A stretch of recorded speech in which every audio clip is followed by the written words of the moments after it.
Huh!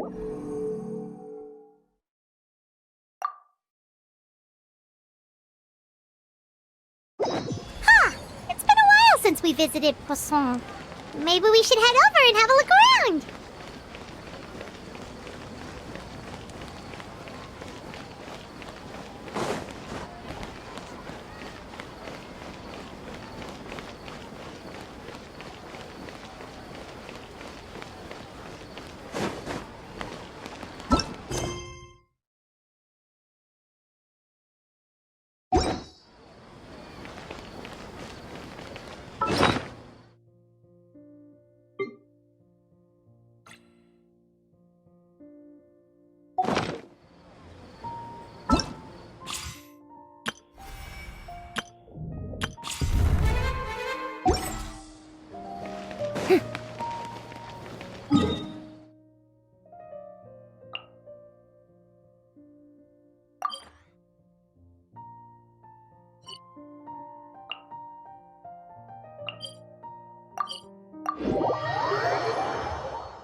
Hey, Traveler. Paimon. Oh, Paimon knows that voice! Over here.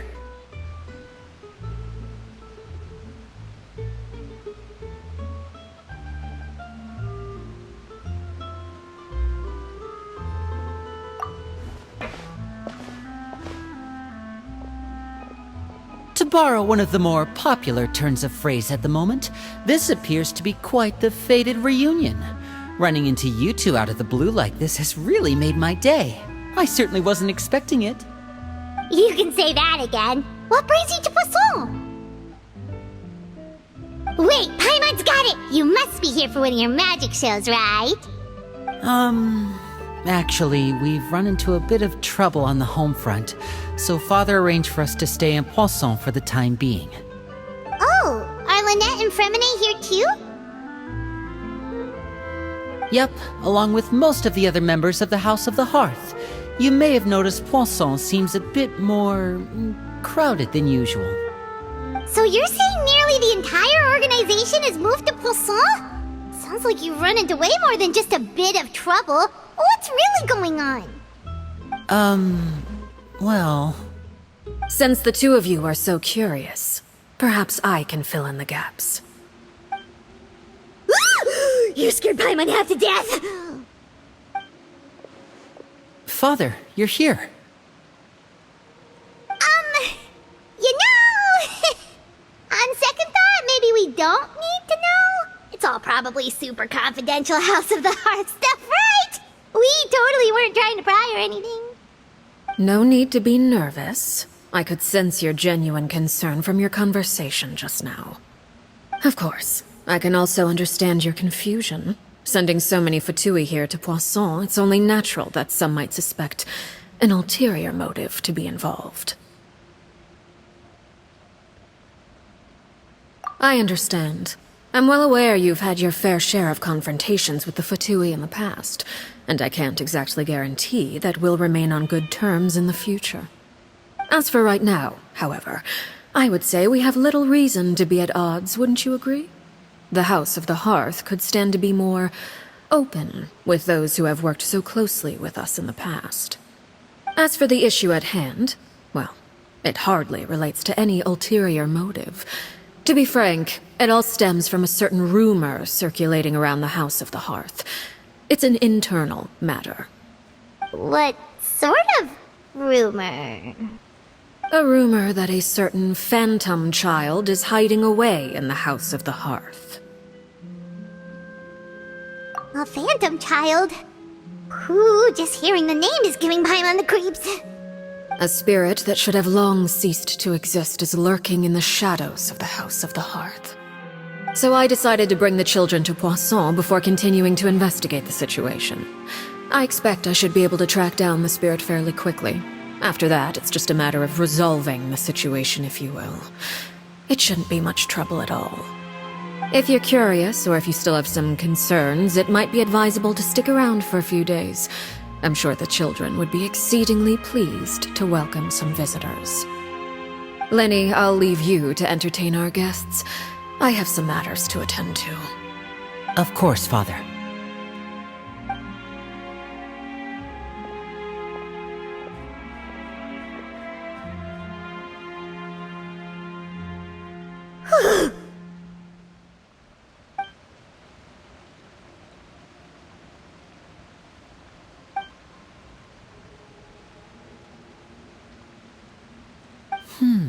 It has long been a dream of mine to invite you to our home and introduce you to my other siblings. You're quite well known in the organization already. A lot of people have been talking about you, especially after everything with the prophecy. If you're willing, why don't you stay a while and have a little chat with us? Alright. We don't have anything else to do right now anyway. But let's be clear, we're just gonna be there as guests, okay? Don't get any funny... Oh, wait a second. For your guests, that probably means we'll be treated to lots of yummy food, right? Of course. During our stay in Poisson, we've been helping out the locals with some fishing. We bring in quite the bounty every day. In fact, today's the perfect chance for me to show you what I can do in the kitchen. Let's go. I'll take you to where we're staying.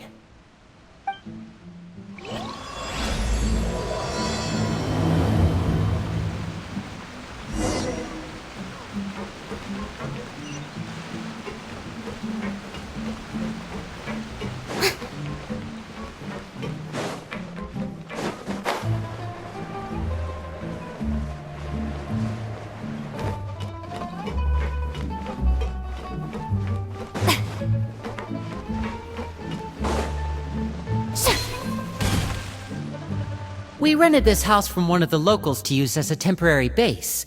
I'll come back later and tidy up a bit. After that, it should be all ready for you to stay in tonight. Awesome, thanks! So, where are we off to now? Well, when I happened to run into you two earlier, I was actually in the middle of distributing some supplies. With this many people staying in Poisson, we have to bring in outside supplies every now and then. I should probably make sure the rest of these provisions get delivered, otherwise people might start to get antsy. Okay, we'll come with! There are all sorts of rumors about your organization floating around out there. Paimon's not sure if she could even take a wild guess as to what's true and what's not. But now that we finally have the chance to see a day in the life of the house, we can take a good look at how you operate! Well, you're more than welcome to come along. Just follow me.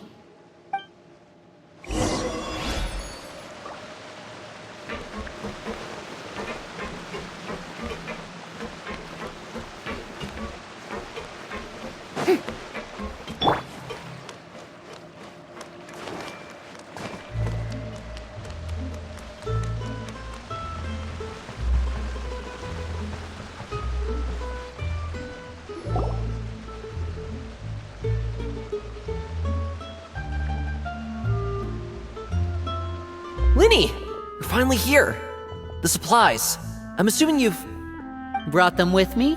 Yep, here you go. Hello? Something caught your eye? It's the Traveler and Paimon! No way!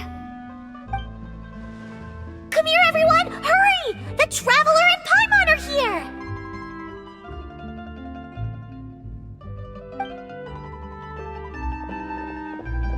One at a time, please. Don't crowd around them all at once. We don't want to scare off our guests now, do we? Oh, it's alright! Gotta say, Paimon didn't realize we were this famous. Of course! Father and Linny have told us so much about you. Father told us about how you helped Linny. According to her, you're a trustworthy friend. And as far as she's concerned, that's pretty much the highest compliment we've ever heard her give. As you can imagine, everyone's been very curious about you. I heard the Traveler is so strong that she can move a mountain with her bare hands. I heard Paimon eats so much that she can clean out the entire pantry at Hotel de Boer in just 3 days! Wait a second! That's the rumor you heard about Paimon? Oh, not cool at all! Oh wait, when guests visit, you're supposed to give them gifts and stuff, right? Oh, we don't need something like that. Besides, we don't have anything to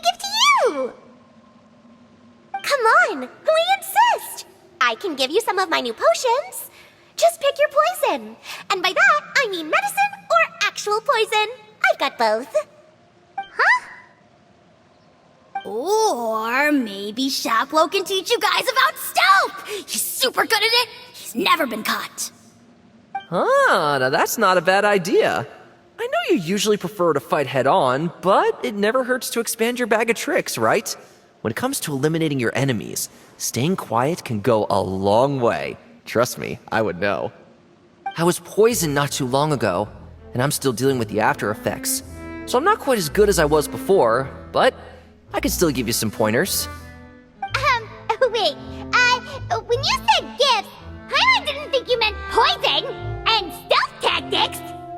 But those are the best things we can give you. You don't like them? Ooh, how about this? Tell me the name of someone who really annoys you, and we'll teach him a lesson for you. All right, Fold, Selwar. I think that's enough suggestions for now. When it comes to being a good host, it's the thought that counts. You don't need a physical gift to make our guests happy. In fact, pestering them with suggestion after suggestion might make them more annoyed than anything. I would say your enthusiasm has certainly gotten across. Really?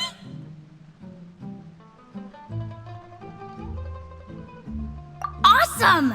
It's been so long since we have had guests to play with. If there's anything you need, just let us know. Yeah, especially if it's poison or something. I've got all sorts of potions for that.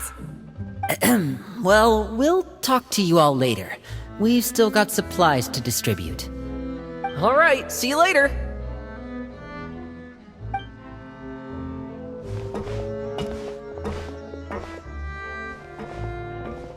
Bye!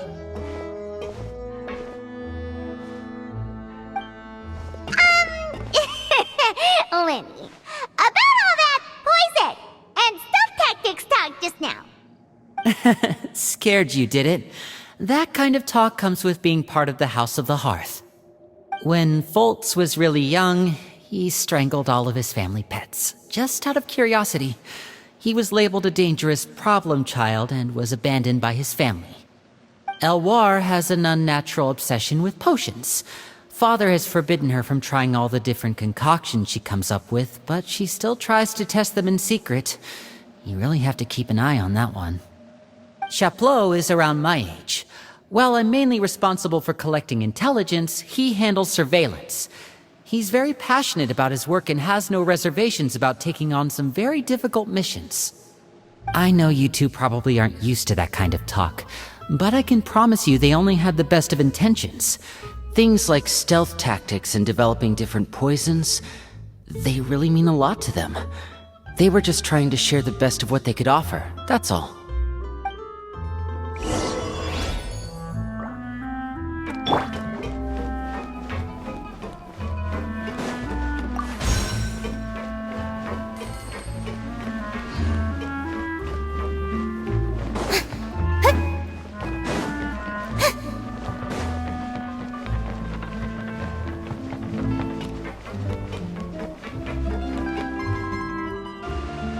Filio, supplies are here. Thanks. And who are these two? Outsiders? Allow me to introduce you. This is the Traveler and Paimon. Oh, you're the famous duo I've been hearing so much about. It's nice to meet you. I heard you've traveled to all sorts of places. Is that true? Of course, we're making our way all across to that. Oh, good for you. You must be pretty familiar with Fontaine by now, then. Have you seen the new opera that started running recently? I think it's called... The 4,000 Thieves? Oh, this is the first we've heard of it. It seems like it's going to be fantastic. From what I've been able to tell from the posters, anyway. You should definitely check it out if you have the time. Oh, and there's The Blind Maiden, too. That one is supposed to have audience interaction. Seems pretty interesting. After this mission is over, I think I'll go get a manicure. Oh, maybe I should dye my hair. Wonder how much it'll cost. Is it just Paimon, or do these two seem much easier to get along with than the others? Looks like the House of the Hearth has some normal members after all. I heard that. Oh! Oops. I'm guessing you're referring to Foltz and the others? Yeah, we're definitely not all like them. I bet those crazies are practically foaming at the mouth right now. I'm sure they just can't wait to get back to Snezhnaya to carry out the plan. That's enough, Filial. Don't talk about family members behind their back, right? Whatever. Let's go. Guess this is goodbye then. If you ever have some time, we should go see the opera together.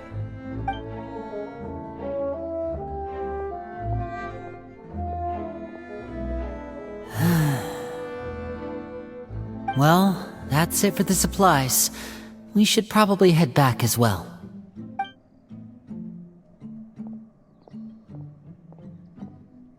Well, they didn't seem too happy with each other.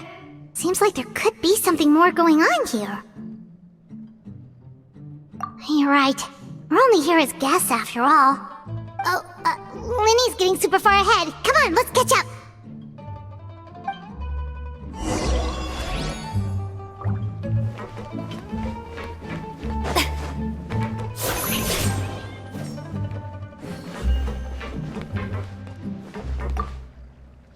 Looks like there's more trouble in store next month, too. When will it end? Hey, just focus on the positives. At least our time in Poisson has been pretty relaxing. Don't you think?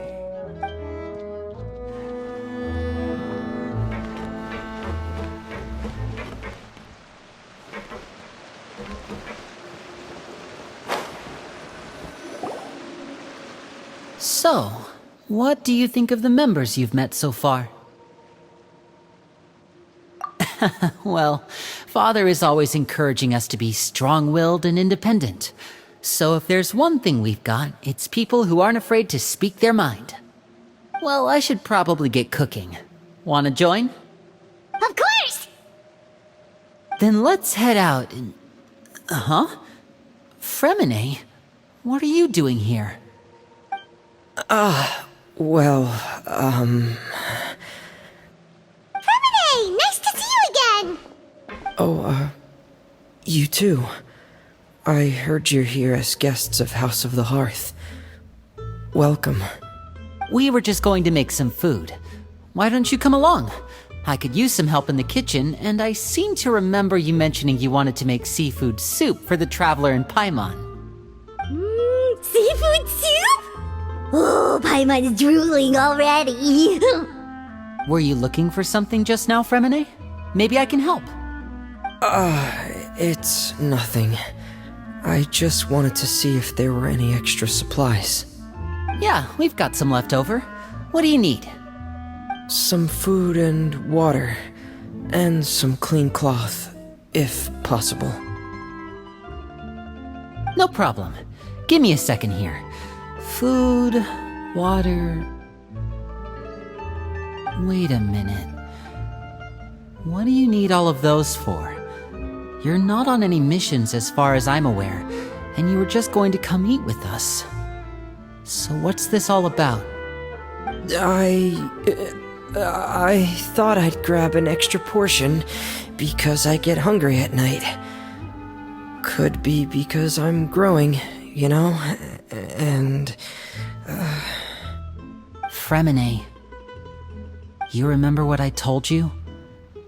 You're not like me. Your lying skills still need some work. Tell me what's going on. Is it really bad enough that you have to keep it from your own brother? Maybe it'll be better if we gave them some space.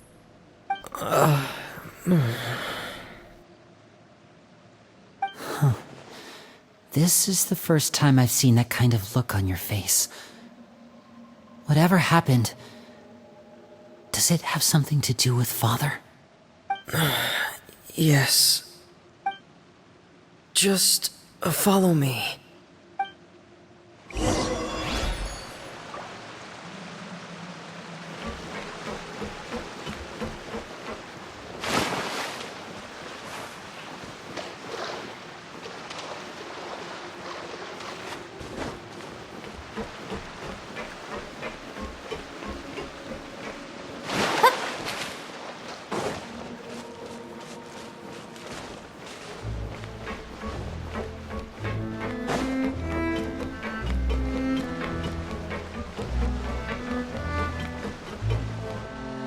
I need to find something.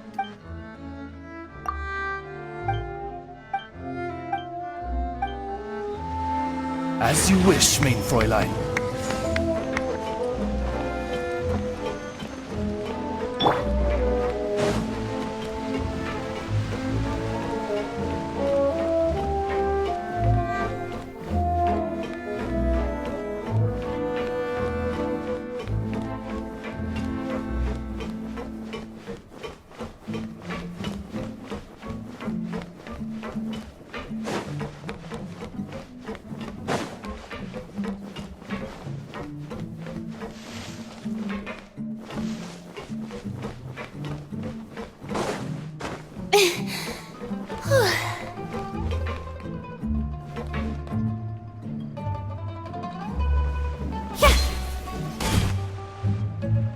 You're back! Oh, and you've brought some friends with you this time! Hello, my name's Linny. I grew up in the House of the Hearth. And you are? Hi, Linny. I'm also a child of the House of the Hearth, just like you. You can call me Clairvy. Clairvy? It's nice to meet you. Does that name ring any bells, Linny? No, not at all. That's not a name we have on our roster, I'm sure of it. What I'm not sure of, though, is how she managed to sneak in. She must be the phantom child Father's been searching for. From the looks of it, I'm guessing you were the one that found her, Fremine. You, haven't told Father, have you? No, I haven't told anyone. I've just been keeping her hidden. For how long? About half a month now. So ever since we got to Poisson, then. Do you have any idea what you're doing? I know what I'm doing. Really? 'Cause from where I'm standing, it looks like you're hiding the very person Father has been trying to find. If Father finds out about this, everyone involved is going to be punished. You know the rules of the house, Fremine. I know you do. Father doesn't tolerate any form of betrayal. So why are you doing this? I've thought it through. And I just can't hand her over like that. Linny, don't you remember last year? Sheplo nearly died after getting poisoned during that one mission.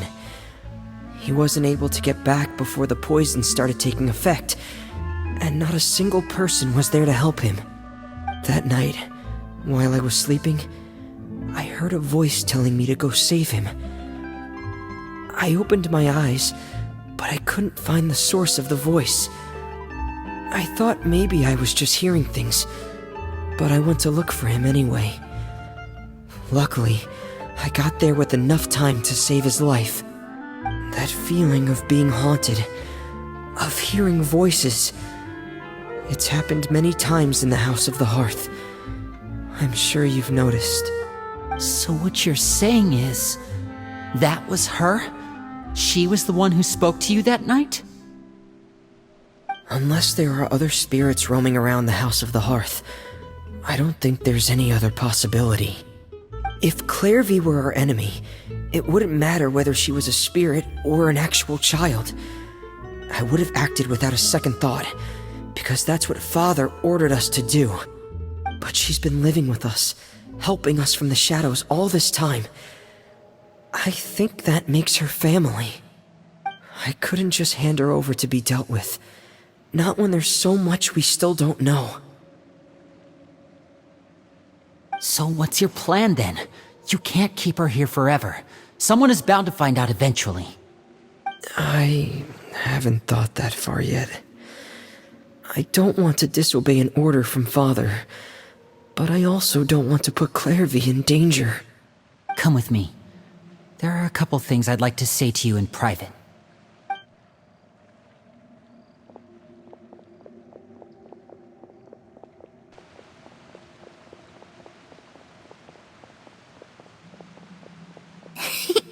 Those two sure care a lot about each other.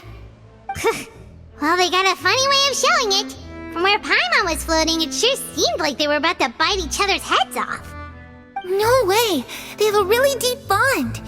I could tell right away, 'cause I also have a friend like that. I just don't know how long that kind of bond can last. The darkness in the house runs deeper than you can imagine. No one can get out alive. I'm sorry, Linny. I really didn't mean to drag anyone else into this. Oh, really? You didn't mean to? 'Cause I, for one, wish you did. Huh? What do you mean? You know, when we were younger, you didn't call me Linny. You called me brother, just like Lynette. We grew up together, the three of us. We were all orphans, all rescued by Father. Of all the siblings in the House of the Hearth, I think our bond was the closest. Later on, when you started calling me Linny, I wasn't actually surprised. After all, Lynette and I are related by blood. We've had to depend on each other to survive long before we joined the house. Linny, The darkest and most difficult moments of my life happened before you and I had ever met. I'm sure that's true for you as well. Even so, Fremine, we've stood by each other for all these years now, and to me, that means more than blood. You and Lynette are the most important people in my life. No one can replace you. So I won't let you face anything alone. Not if I can help it. Oh, looks like things are getting kinda heated between Linny and Fremine. Maybe we should go check on them. Oh, it's raining. I should put my clothes away.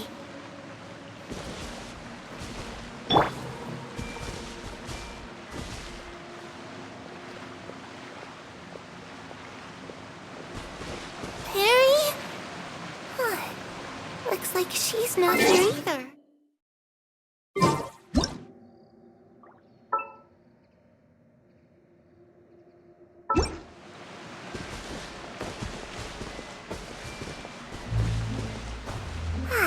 It's time to eat.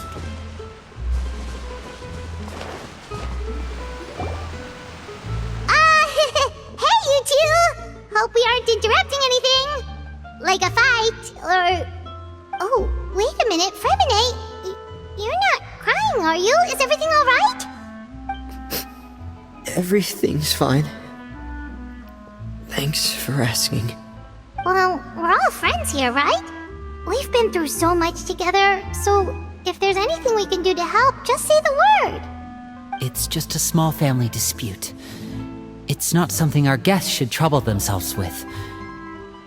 In fact, it might be better if your stay ended here.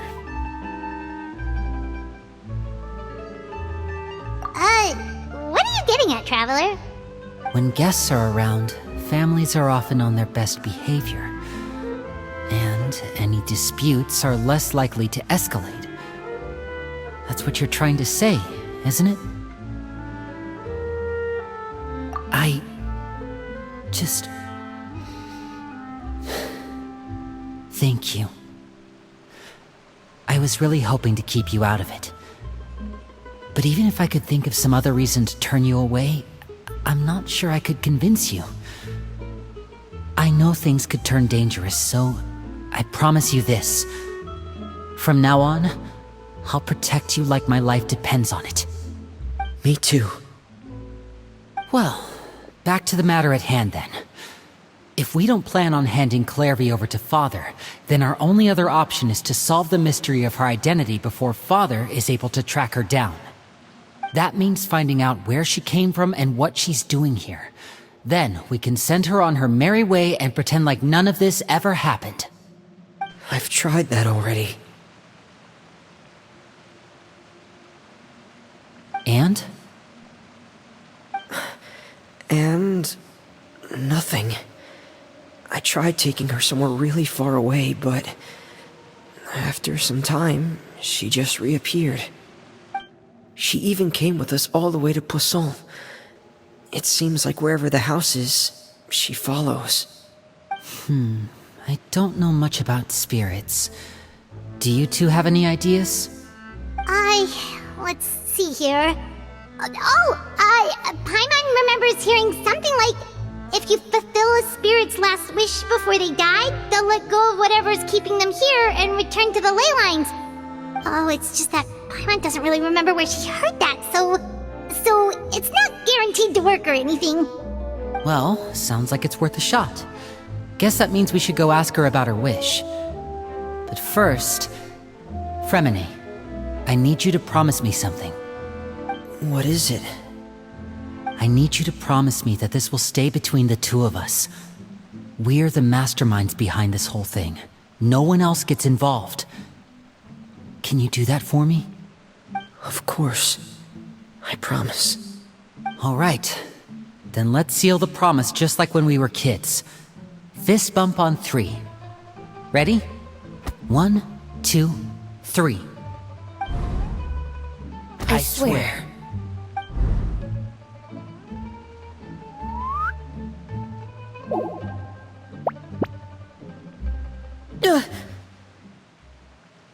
Whoa! Lynette! But what a surprise! What brings you here, dear sister? And, when exactly did you get here?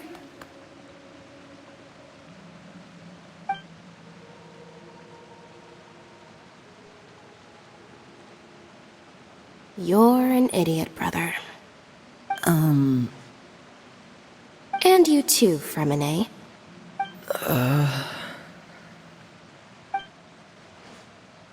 You 3, Traveler. And you 4, Paimon. Wait, what did we do? I've seen Clairvy around the House of the Hearth before. I hadn't seen her in Poisson, so I figured she must not have come with us. But it turns out, you were just hiding her. I heard you talking about your plan. Rather than steering clear of the situation, I'd rather fully join in.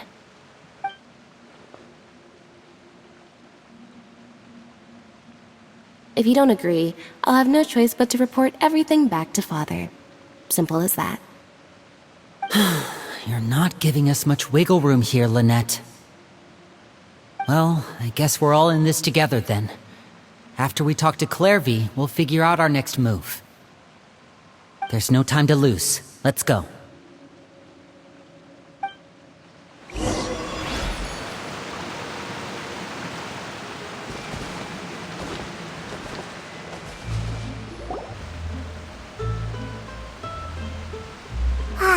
I'm full.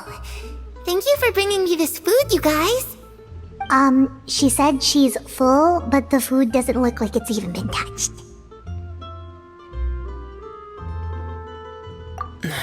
That's right. Based on what I've been able to observe, it doesn't seem like Clairvy can interact with the physical world at all. Still, when she's presented with food, she'll always linger around it for a good little while. Maybe, in her mind, she really is eating those things. Does she know that she has already passed away? I've tried to ask her, but she didn't answer. My guess is that she's just as confused as we are. Or maybe she couldn't understand the question at all. Clairvy, if you've got some time, I'd like to ask you a few questions. Sure. Oh, another new friend. Hi, I'm Clairvy. Hello. Clairvy, how did you join the House of the Hearth? Huh? Isn't it the same for everybody? The knave brings you here and then you can't leave. It's just that your name, it's not on the roster. And I've never seen you before. The roster? Oh, I get it now. I think there might be some things you don't know about this place. The people in charge, they're not as nice as they look. They say they keep a roster, but it's not complete. There are a lot of people who aren't on it, and never will be. In this house, some people are family, and other people are just test subjects. Those kinds of people aren't ever going to get a place on the roster, unless it's the roster of people who've been executed. Wait, does that mean the name... She... Is there anyone that can vouch for you? Perry, she's my best friend. She's the only one I trust in this place. Have either of you heard of that name before? No. Me neither. Clairvy, Perry. Neither of those names are on the roster. But it seems like she's telling the truth. Either that, or this kid's already got a bag of tricks bigger than mine. Maybe we should try a different approach. Clairvy, do you have a wish? A wish? It can be anything you want. Just imagine. It's your birthday, you're blowing out the candles, and your wish is...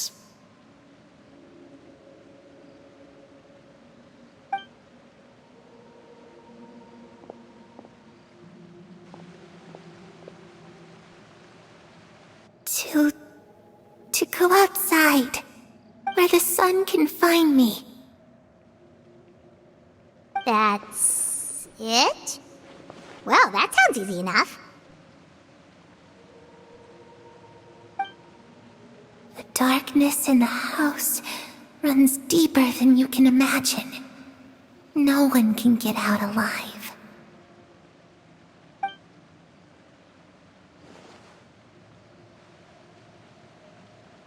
Okay, time to divide and conquer. Listen up, I've got a plan. I'll try and find a way to use basic illusory magic to take Clairvy outside and bring her somewhere with sunlight. Lynette, try and find the list of executions that Clairvy was talking about, and see if her name is on it. Fremine, you stay in Poisson. We can't be the only ones who've had run-ins with Clairvy. I need you to collect intel on everything she's said and done. Understood. I'll try my best. What about us? What should we do? I really appreciate your willingness to help, but this is a family matter. I don't want to drag you in too deep. It's too risky. Let me think. Since Father considers you to be guests, maybe you could stick by her side for a little while. You don't need to do anything except keep up some nice, casual conversation. Ah, Paimon gets it. You want us to distract her. I'll give you a magic bird. If Father suspects something, all you need to do is release it when she's not looking, and it'll alert me that something's wrong. Of course, that's only as a last resort. If Father doesn't seem to notice us, there's no need to make contact. We'll reconvene here tonight after all's said and done. If the worst-case scenario happens and we're discovered, just tell Father everything. We're not going to let our guests get punished for our own actions. That's where we draw the line.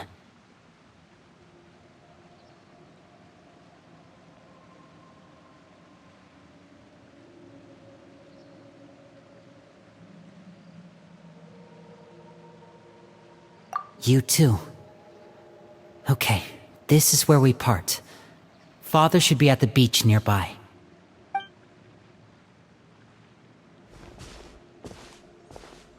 I really hope this goes well.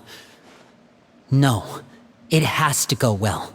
That's the only way this can get resolved.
heal thyself!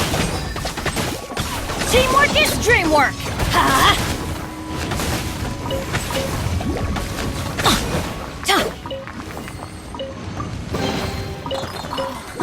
It's a miracle!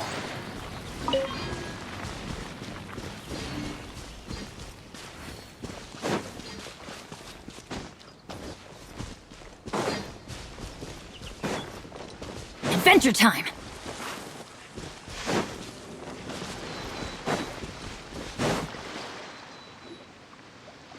It's the knave!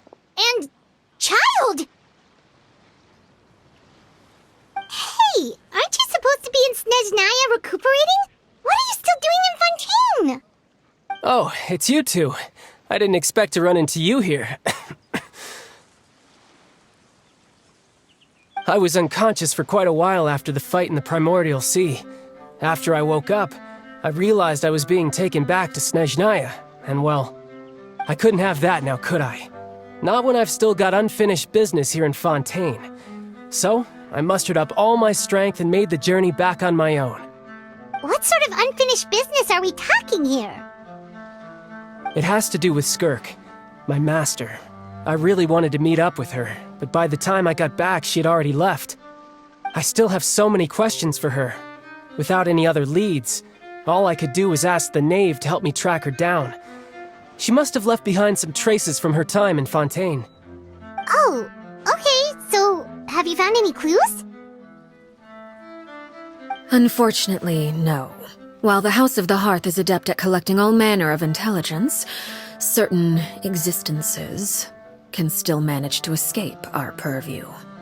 Basically, unless Master feels there's a need to meet with me, she's not going to be found. But that problem has an easy fix. I just need to become stronger, and then... Paimon thinks you should focus on getting better first.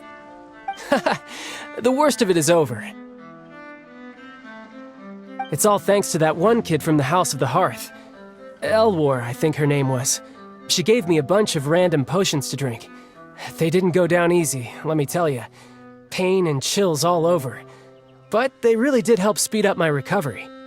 And that's good, because it looks like I really do have to head back this time. The old man's been putting the pressure on me. He sent someone to tell me I'm needed for some sort of project. Project Stuja? Yeah, that's the one. I heard Regrader's involved too. I'm not looking forward to having to listen to all his monologuing, that's for sure. Hey, maybe you could think of a way for me to stay in Fontaine for a little longer. Helping Linny and the others brush up on their fighting skills would be far more interesting. If you and I could spar, that would be even better. I've been waiting for a chance to see you go all out. And what a sweet little daydream that is. But I also have a role to play in all this. I'll be leaving Fontaine shortly as well. Besides, considering how little they see fit to step outside the homeland, being called on to return to Snezhnaya by such illustrious dignitaries, what a great honor. Wouldn't you agree? One I could do without, I'd say. Is it just Paimon? Or does it kind of seem like they're... So, dear guests of the House of the Hearth, to what do I owe the visit? Well, we just...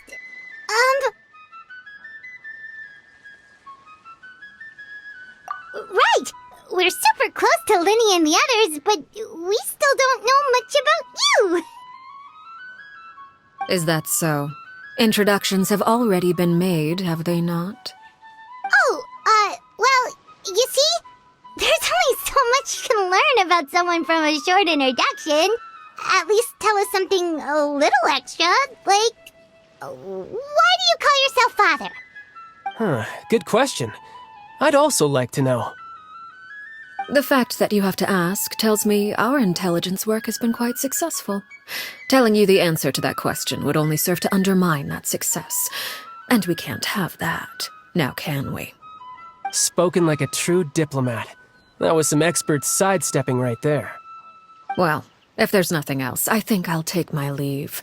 I still have a small matter to resolve at home. Wait, don't go!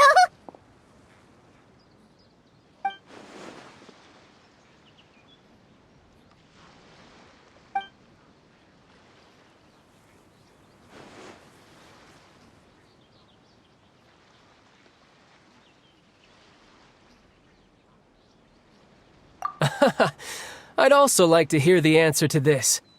I've met some of the members of your organization, and they all seemed like really good kids. They actually reminded me of Tonya and Tusser. Which, by the way, if you ever betray them, I'm just letting you know, I won't let you off easy. And why would I betray them? Well, you've already betrayed the House of the Hearth once, haven't you?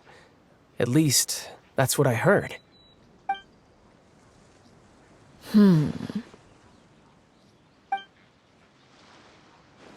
Okay, I admit. That's just what the old man told me. The rooster, I mean.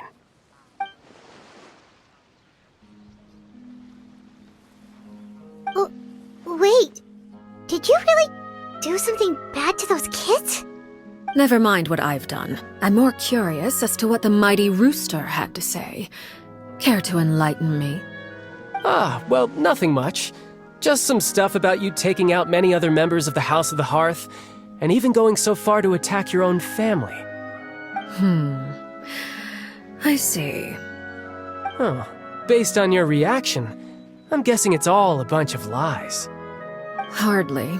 I don't appreciate his particular turns of phrase, but I suppose he didn't say anything untrue. Although, it would be more accurate to say that there is a certain level of prejudice involved, but I don't intend to clear that up just yet. Prejudice has a funny way of concealing the real truth behind certain things, an attribute that I find to be quite advantageous. Call yourself a Fontanian, for example, and people will assume all sorts of things, when the real truth is that this is simply the land where I was raised. Huh? You're not actually from Fontaine? But then why did you try to help out with the prophecy and everything? I was trying to protect the children born in Fontaine. Claiming that I myself was a Fontanian simply made it easier to operate. People would hardly suspect a fellow Fontanian of having any ulterior motives. Who wouldn't want to save their homeland after all? The primordial sea wouldn't have any effect on me, but it would have caused great harm to the House of the Hearth. Well, you wanted extra information, didn't you? There you go. I hope that satisfied your curiosity.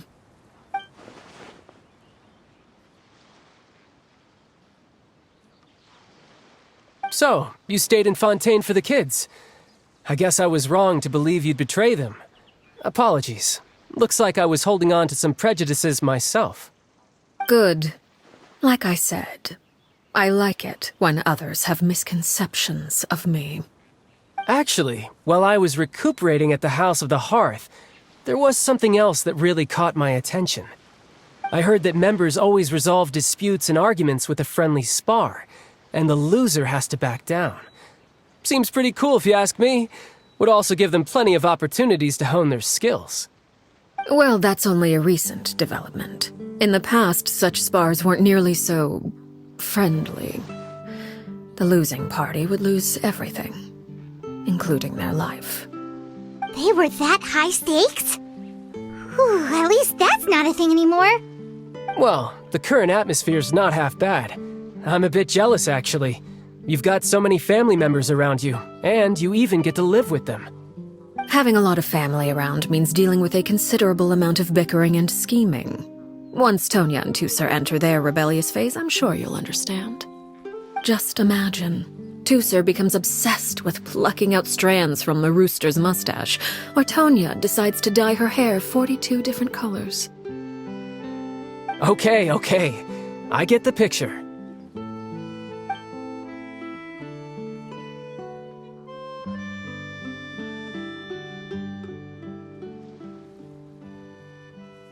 Well, would you look at the time? I should probably get going. Traveler, Paimon, I'm not sure where our paths will cross next, but the next time we run into each other, we should definitely try and find some time to spar. Again, maybe this is a conversation we can have when you look less like you're gonna kill over. All right. Well, thanks for everything, Arlecchino. No thanks necessary. You also played a part in obtaining the Gnosis. I would say we can call ourselves even. I like the sound of that. Well, I'm off. See you all some other time. We should probably get going too. Do you want to head back with us? Oh? You want me to leave so soon? Oh, well, you see, I'm rather enjoying the evening breeze. If you don't mind, I think I'll stick around for a bit. I have some things to think about. Apologies for not attending to you like a proper host. Please forgive this slight. I do hope you'll have a pleasant stay. We managed to keep her distracted until nightfall. Good thing Child was there to keep the conversation going. You don't think she suspected anything, do you? Oh, I wonder if Linny ran into any issues. Let's hurry back and see how everything went. Oh? You decided to stay a little longer? Let's take in the ocean view together, then.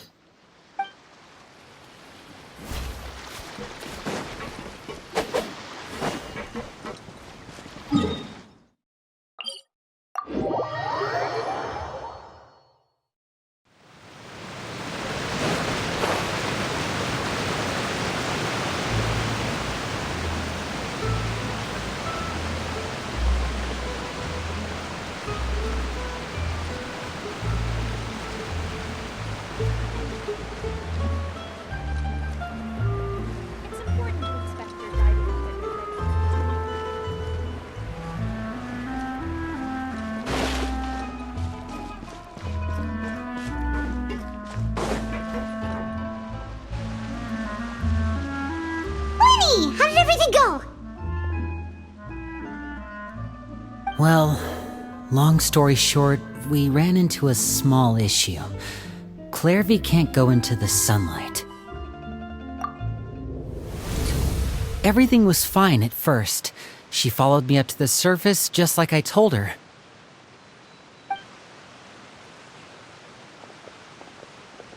But as I led her out of the shadows and into the sunlight, she vanished. I turned around and there she was, standing at the edge of the shadows, silently watching me. Huh. Maybe she's afraid of sunlight, or... No, it wouldn't be her wish if that were the case. Well, we could always try pushing her into it.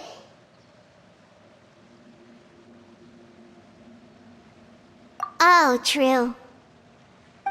I've pretty much tried it all already. Nothing worked. Eventually, the sun went down, so all I could do was bring her back here. How did it go with you, Lynette? Good. I've got the list. It's right here. Really? Well, what are we waiting for? Let's take a look!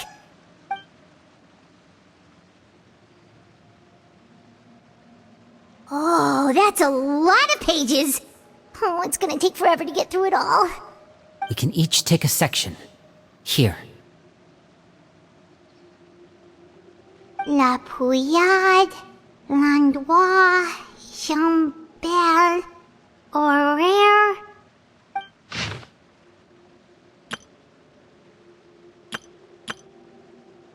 Oh, yikes. That Horaire guy has a huge scar on his face. He's kinda giving Paimon the creeps.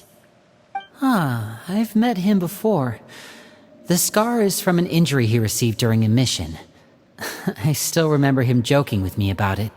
He said any future lover would take one look at him and then lose all interest. Did he say anything else? Well, I asked if there was someone he was interested in. He said no, and that's where our conversation ended.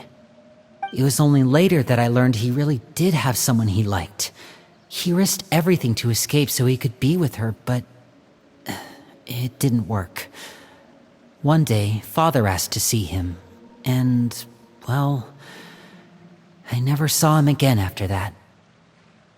Wait, so that means the knave,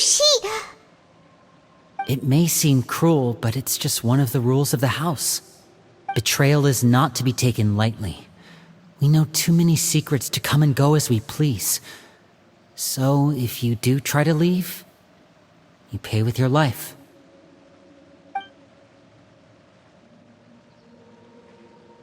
Her name's not here, huh? Well, that's not too surprising. It doesn't seem like this list is complete. It only contains records dating back around 5 years. Let's shift our attention then. Fremine, were you able to find anything out? Fremine. Sorry. I was thinking about something. I managed to talk to quite a few people, but I couldn't help but notice that the atmosphere in the house was a little...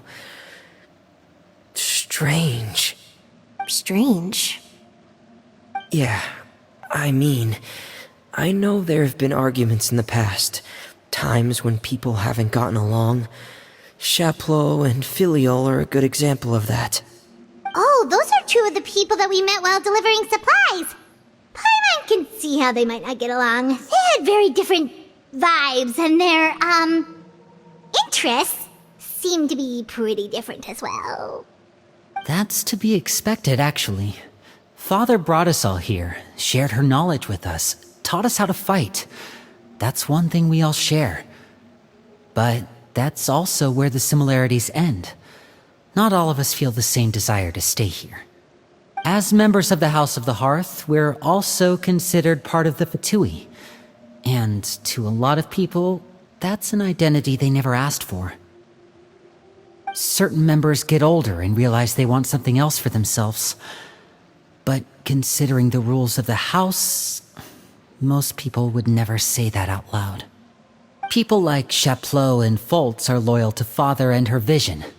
They're proud to be part of the Fatui. Filiol and Nantoy, on the other hand, well, they aren't quite as enthusiastic. These kinds of conflicts have always been there. It's not like Father is in the dark about any of this. Well, that's true. But it just feels like things have gotten worse lately. Filiol and the others, it seemed like they were meeting in secret to talk about something. I can't say for sure, but I think they've met Clairvy. You think she's been inciting them to act out? No, not exactly. But I wouldn't be surprised if she said something to them about the darkness in the house and how deep it runs. She's told me about it before. Experiments being run on children. People being used as pawns on the battlefield without so much as the strength to survive. And they just believed all that? Without any evidence? Clairvy's words probably gave them the excuse they were looking for. Whether they actually believe them to be true is secondary. This is all because of Project Stuja, isn't it? Whoa. Hold on a second. What's this Project Stuja all about, huh? This is the second time it's come up now. Sorry, but I'm not sure of the details either. I only know what Father has told us, which is that it's something the Rooster and Regrator have been working on together. Apparently, it has to do with the Fatui's strategic plan for the future. Because the House of the Hearth was so successful in obtaining the Gnosis, we now have the honor of playing a key role in Project Stuja. Wait, but isn't that a good thing? Key role is just another way of saying dangerous role. To us, the whole thing is an inconvenience. Father thinks so too, but she's in no position to refuse. Their plan isn't exactly unreasonable, and they've been funneling the house a lot of funding. It's just that we'll lose a lot of members in the process. Participating in the plan, it's an honor in name only. What they're really trying to do is subdue us. The existence of an intelligence organization outside their control makes them feel uneasy.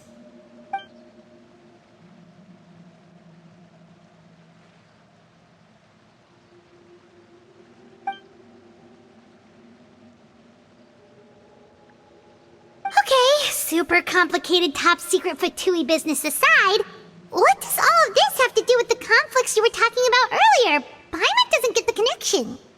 External pressure has a way of exacerbating internal strife. You can't overlook the power of fear either. People are afraid of dying, and that fear is often the impetus for a lot of stupid decisions. I thought resolving the Clairvy situation would make everything go back to normal. But it looks like things are more complicated than I thought. If we leave Filiol and the others to their own devices, sooner or later, Father will be forced to take action. We can only focus on one situation at a time, brother. You're right. Even if we confront Filiol and the others, it won't do any good. It might even make matters worse. We should focus on Clairvy for now. Well, it's getting late. We should head back and get some rest. We'll try again first thing tomorrow. Lynette, you stick with me this time. Fremine, keep a close eye on Filiol and the others. Make sure they don't do anything they'll regret. Good work today, everyone. Have a good night, and I'll see you tomorrow.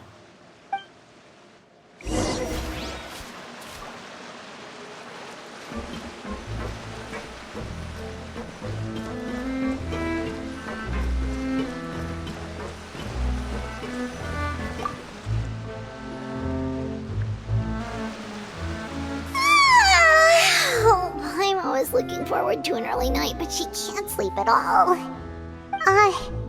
Hey, you don't think the knave will be too angry with Linny and everyone if she finds out about all this, do you? She's even scary when she smiles. If she were to actually get angry... Ooh, you have to protect Paimon if that happens, okay, Traveler?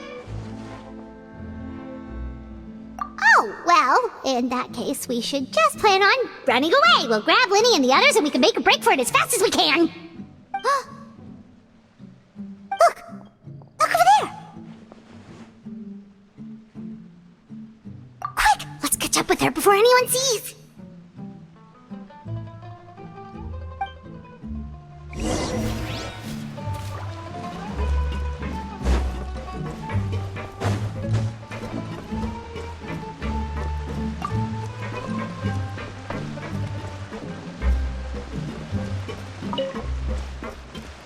Off we go!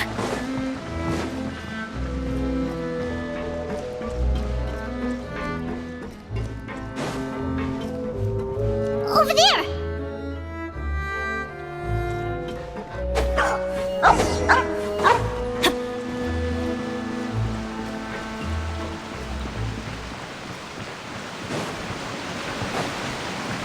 Adventure time!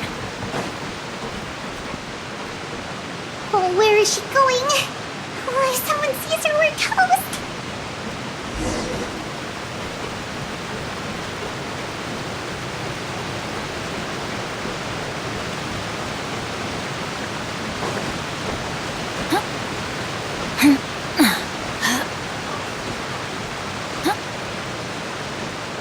Oh, look! She stopped!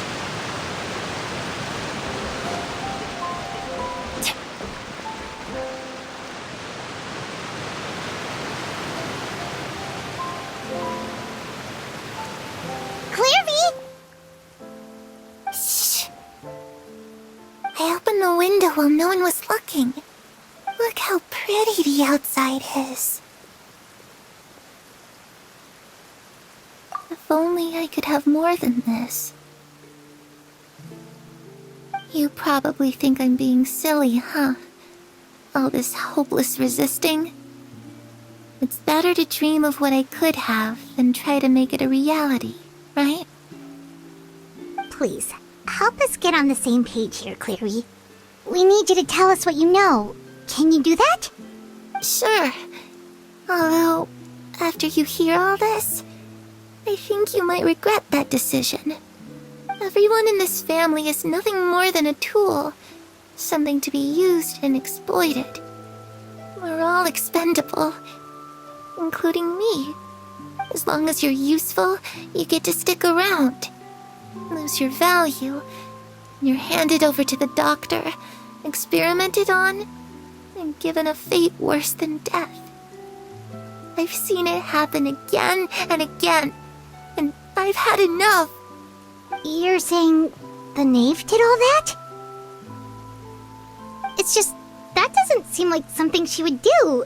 She's scary and all, but it seems like even she has lines she wouldn't cross. I knew you wouldn't believe me. Everyone thinks she's a good person. They all think of her like a real mother. Mother? But she doesn't deserve that title. She's disgraced it and tarnished it. And if I had things my way, I'd never see her again. If only Perry were here, she'd understand. Perry. There's that name again. Also, Paimon's getting a strange feeling. It almost feels like she's not really here with us. Paimon can't tell if she's actually talking to us or if she's mistaken us for someone else. Well, in any case, it seems like she really needs someone to talk to. We should keep her company for a little longer. She looks so young. But it seems like she's been through a lot. It's getting windy. I should close the window. Ooh, look at the moon. Isn't it pretty? Hey, wanna hear a secret? I heard that if you look up at the night sky in Snezhnaya, you can see the aurora. It's supposed to be super pretty. Even prettier than the moon tonight. Perry and I promised each other that once we're older, we're gonna go see it together. But I can't find her.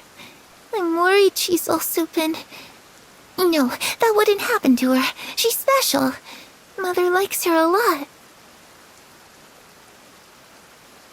I should really go talk to Mother, but we just fought. She doesn't want to see me, and I'm too scared to face her. What should I do?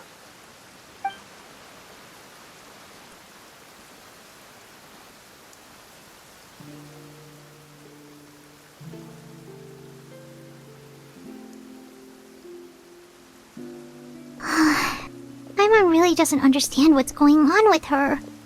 Well, let's head back. We've got an early morning tomorrow.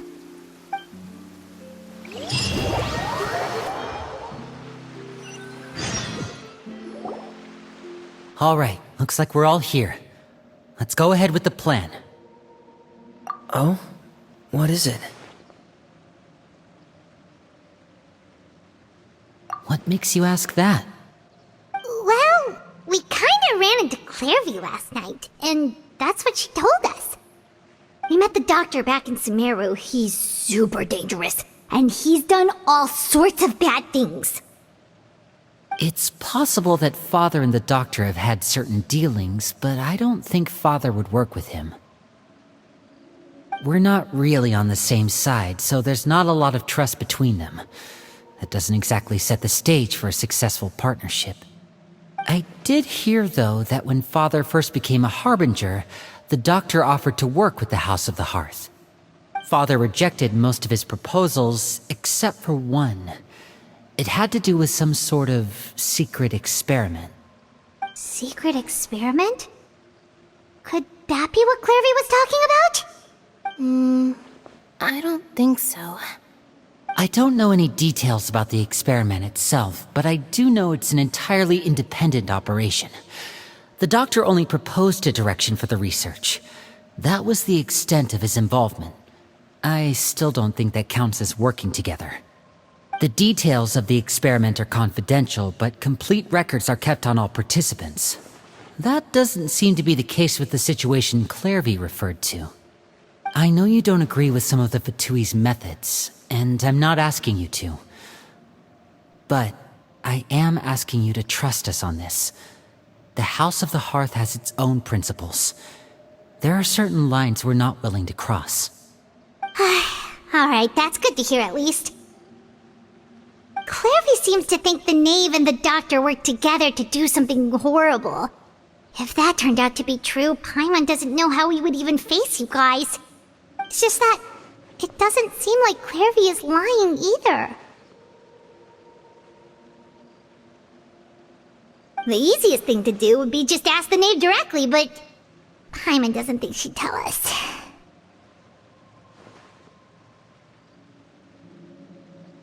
Father didn't come back last night. She's probably still near the shore. We'll be counting on you to distract her. Lynette, you're with me. Fremine, you know what to do. Be on your guard, everyone. All right, let's get to it.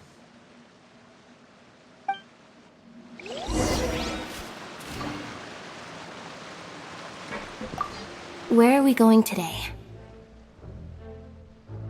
Let's try somewhere further away this time.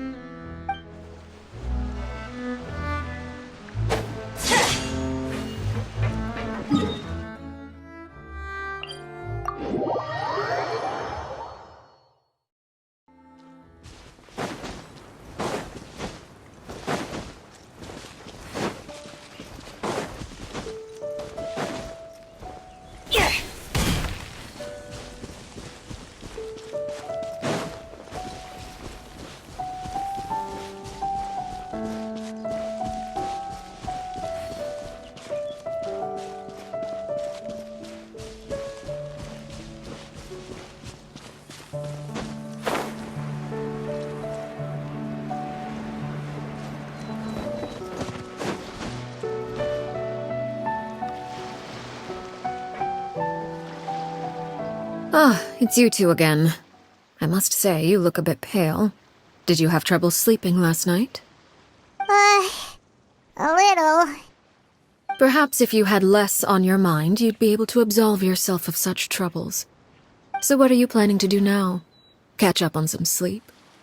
Or should I give you some time to rack your brain for a topic to discuss before I ask any questions? Although I must profess to being curious. Without child here, how do you plan on distracting me? Us? Distract you? A good one. But no, we were just here for a chat. Looks like you could have used some extra time to think. No matter. If you don't have any other plans, why don't you accompany me somewhere? Don't worry. I'll be sure to steer clear of any scheming children. The ocean breeze is sure nice today. Children always think they can hide things from the grown-ups. But nothing gets past me. Least of all a little scheming. I think I'll let them have at it for a little longer. I can be very patient. Well, I'll leave you to think things over. If you're so inclined, meet me outside the Palais Mermonia. Good things come to children who do as they're told. So I do hope you decide to tag along. If only for your friends' sakes. What should we do? She clearly knows about everything we've been doing, and Paimon doesn't think it'd be a stretch to say she was threatening us just now.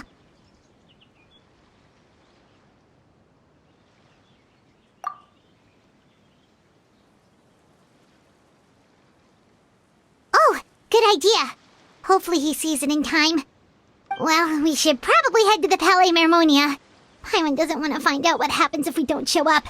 Based on what the knave was saying just now, it sure didn't seem like it'd be anything good. Okay, then we probably shouldn't keep her waiting. It seems like Lynnie and the others are on thin ice, so let's do our best to not get them in any more trouble.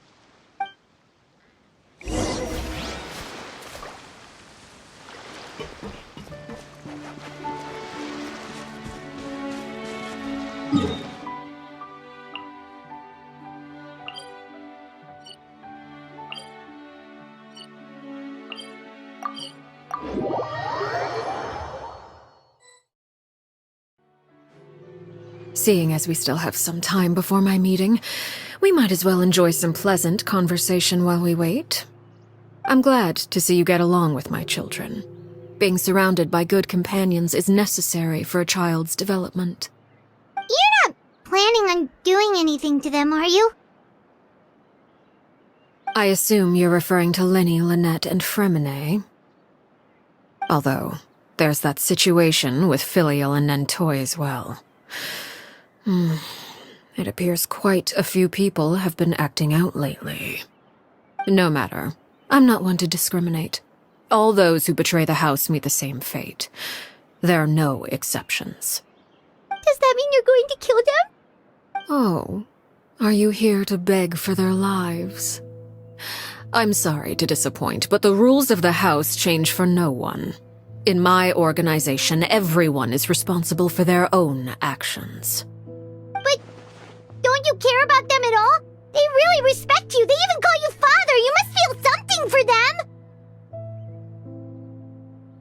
Any organization in which feelings come before principles is one destined for ruin. The House of the Hearth is hardly an exception. You could say our principles are more stringent than most. Perhaps I can offer you this consolation at least. As our guests, you two will not be held accountable along with them.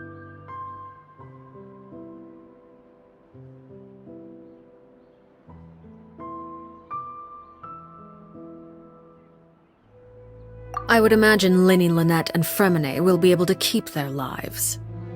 As for Filion, Nantoy, and the others, I'm afraid there's little I can do. They can try to escape, but once you know our secrets, there's no getting out alive. But that's awful. Ah, you seem concerned. Out of consideration for my guests, I suppose I could turn a blind eye for a little longer. If Linny and the others manage to dispose of Claire V in the meantime, all evidence of their wrongdoing will be lost. In that case, I could hardly punish them for something I couldn't prove. If their efforts are unsuccessful, on the other hand, all will be held accountable, and the punishment will be severe.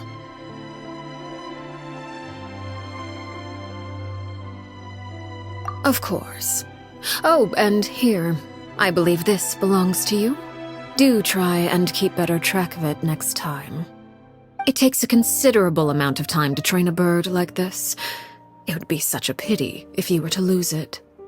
Permanently. Wait, where did you get that? Well, I'm afraid that's all the time we have to chat. Now, for the matter at hand. I asked you to meet me here because I have business at the Palais Mermonia. It has nothing to do with you, but I think it would be prudent for you to stick by my side for the time being. There will always be time later to run off and tell Linny what you've learned. Well, time to go. Looks like we wrapped things up just in time.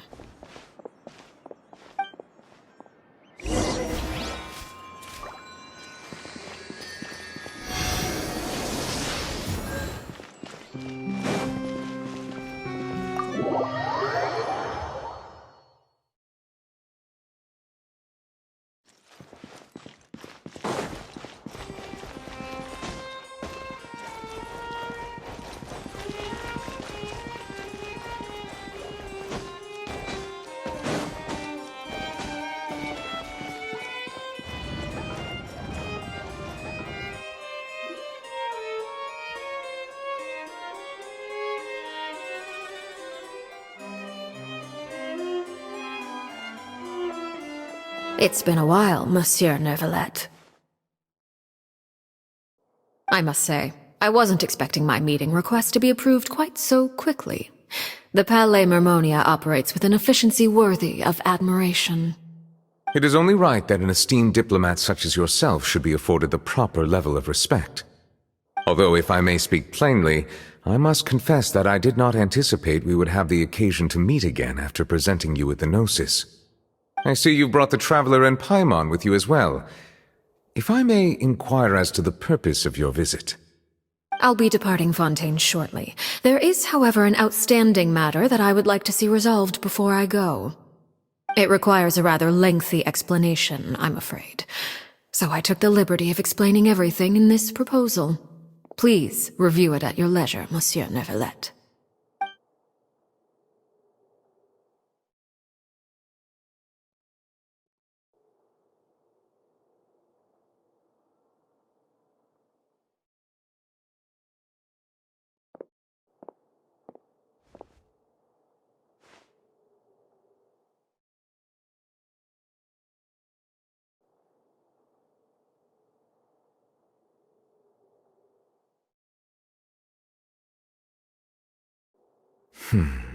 I understand your request. However, at the risk of causing offense, I must admit that I fail to see why you would wish for such a thing. I heard you have a certain fondness for water tasting, Monsieur Neuvillette, so allow me to use water as an analogy. A family is like a large body of water with countless rivers flowing in and out. As someone who watches over this system, I would hope that each river that flows from the source will eventually reach the ocean. Of course, objectively speaking, I know this is impossible. Most of the rivers will dry up along the way, disappearing into the ground and leaving nothing but a barren riverbed behind. Not all rivers are destined to reach the ocean, but I would not see their existence rendered meaningless. I believe the water that flows within them is simply meant for a different destination, like a field in need of irrigation. Or perhaps the glass of a certain water-tasting enthusiast. Did you get any of that, Traveler? Your words paint an optimistic picture indeed. Allow me to remind you, however, few among us are willing to sip from a glass filled with tainted water. It may have been tainted at one point in time, but not to worry. I'll make sure it's strained of all impurities and returned to its cleanest form.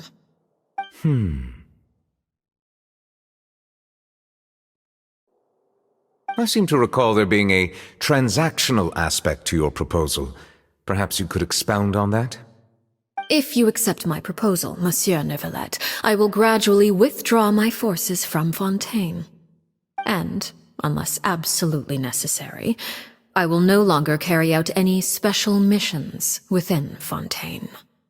I presume I can take your words to mean that, in the future, cases similar to the Tartuffe assassination will cease to cross my desk?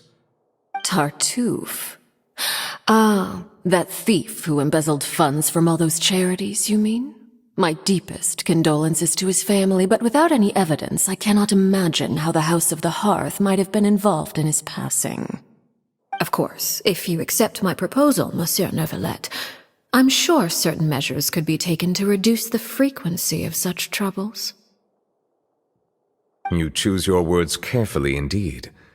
In that case, I am inclined to accept your proposal. My thanks for your generosity, Monsieur Neuvillette. Well, with that settled, we should be going now. I took the liberty of bringing along 2 bottles of spring water from Snezhnaya for you to enjoy. I do hope I get the chance to hear your impressions. Perhaps at our next meeting, yes? Indeed. I trust you would not overlook your commitment in the meantime. All right, Traveler Paimon. Time to go.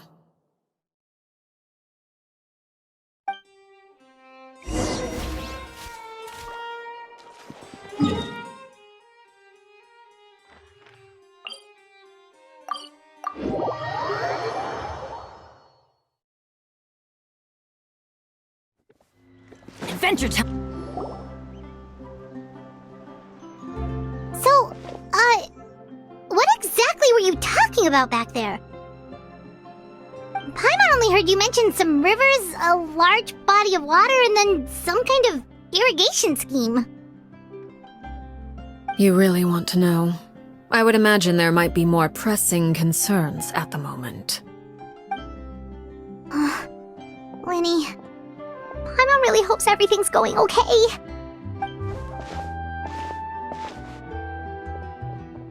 Oh, Paimon recognizes that look. You've got your tiki cap on, don't you, Traveler?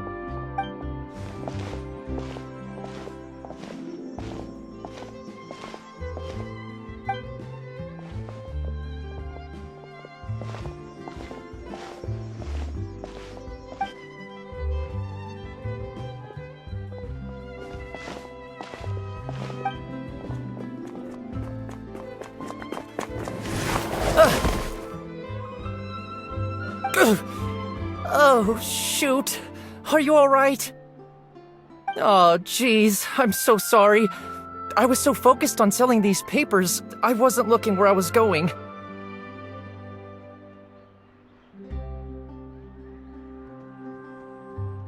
Well, let me make it up to you at least.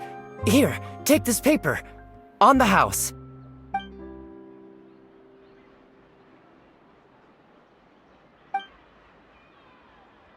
Oh, you don't have to give us anything. Please, I want to. It's not like I'm short on supply. All the extras will be useless come tomorrow anyway. It's my fault, really. I was just trying to bring home some extra mora for the family, but I bit off more than I can chew. I haven't had many takers today, so I'm still swimming in papers. What's going on here? Nothing much. I just ran into your friend here on accident. I should probably get going, actually, so... Hold on. Of course, I'm happy to compensate you with mora, it's just... I don't have any on me at the moment. I'll take 3 papers. Here. Your payment. Oh! Thank you for your patronage. May the Archons bless you with good fortune. If only I had the chance to run into such generous customers every day. I should probably just take on a smaller inventory though, right? I'm getting married soon, so sometimes it's hard to not get ahead of myself. Anyway, I should head out. Goodbye! Well, now that my affairs are settled, we should take the boat back to Poisson. We've even acquired some light reading to enjoy along the way.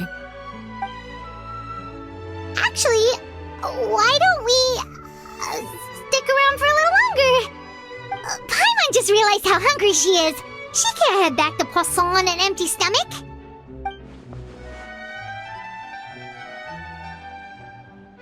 It appears you two are under the impression that delaying our return will somehow alter the situation in your favor. I'm sorry to ruin your fantasy, but your efforts are meaningless. That being said, I could be persuaded to give Linny some extra time. I just have one condition. If you agree to my request, I'll even answer some of your questions. You're quite curious about Claire V, are you not? And my relationship to her. Wait, why are you being so generous all of a sudden? You're not gonna ask us to do something bad, are you? You overestimate yourself. You don't have the talent for bad things. Then what can you possibly... The most important consideration in a negotiation is that both sides receive something they want. Demands and threats only get you so far. Wonderful. Here it is. When the time comes, make the choice that you deem most appropriate in the situation, and lend your help to the House of the Hearth. Okay, sounds normal enough. But what do you mean, when the time comes? When is that supposed to be? That is for you to decide. Then we have a deal. Follow me.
Later.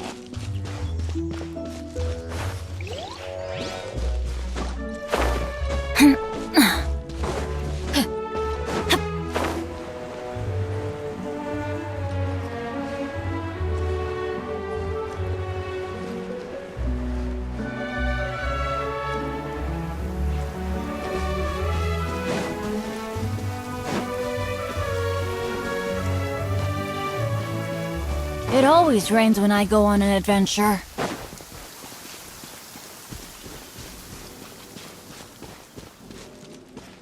Weather is not bad today. Oh, crud. I jinxed it. Now it's bound to rain. Adventure time!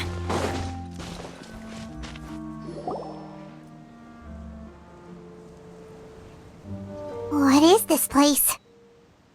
Somewhere long forgotten by everyone. It used to be a grand building. Now it's nothing more than a pile of rubble. No one comes here anymore, nor does anyone care about what once happened here. Although, this place does have something to do with the story I'm about to tell you. It was before I became a harbinger, and before Linny and the others joined the House of the Hearth. Due to certain events, I first killed Clairvy and then her mother. And this is where it all happened. You were the one that killed Clairvy?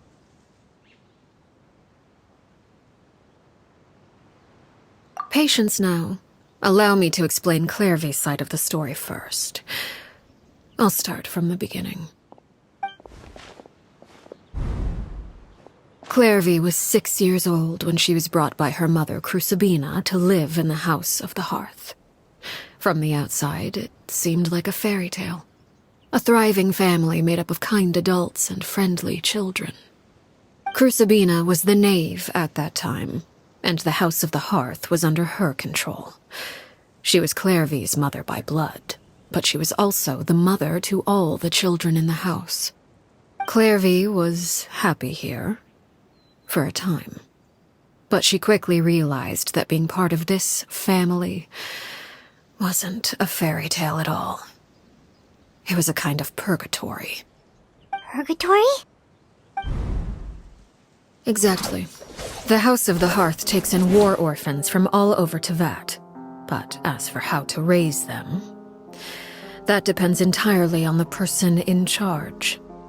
Crucibina came up with a novel idea. She would teach the children to fight, force them to duel each other, and then crown as the king of the house the child who proved themselves most worthy of inheriting her title. It's difficult to estimate the number of children who died or were maimed in the process. There's little I can say about the ones who died. The ones that emerged with permanent injuries, on the other hand, well, they still served a purpose. They would be handed over to the doctor to be experimented on, or sent away on dangerous missions. Nothing more than tools to be used and then discarded. So those were the experiments Clairvy was talking about. But what actually happened to her? You said that Clairvy was Crucibina's daughter, so if Clairvy tried to convince her to stop what she was doing, Crucibina probably would have listened, right? Despite being Clairvy's mother, Crucibina cared little for her daughter. She forced Clairvy to join the House of the Hearth only as a means to demonstrate her own impartiality as a mother, to prove that she treated all her children equally. Clairvy did try to convince her mother to change her ways, but it was to no avail. After her efforts failed, the only other option was to rise up and try to fight back. Unfortunately, the other children had already been thoroughly indoctrinated into the illusion of happiness Crucibina had created. Of course, there was one exception. Someone Clairvy's age who knew the truth about the House of the Hearth. Her name was Peruere. Wait, the friend that Clairvy mentioned? Friend, huh? I suppose we can call her that for now.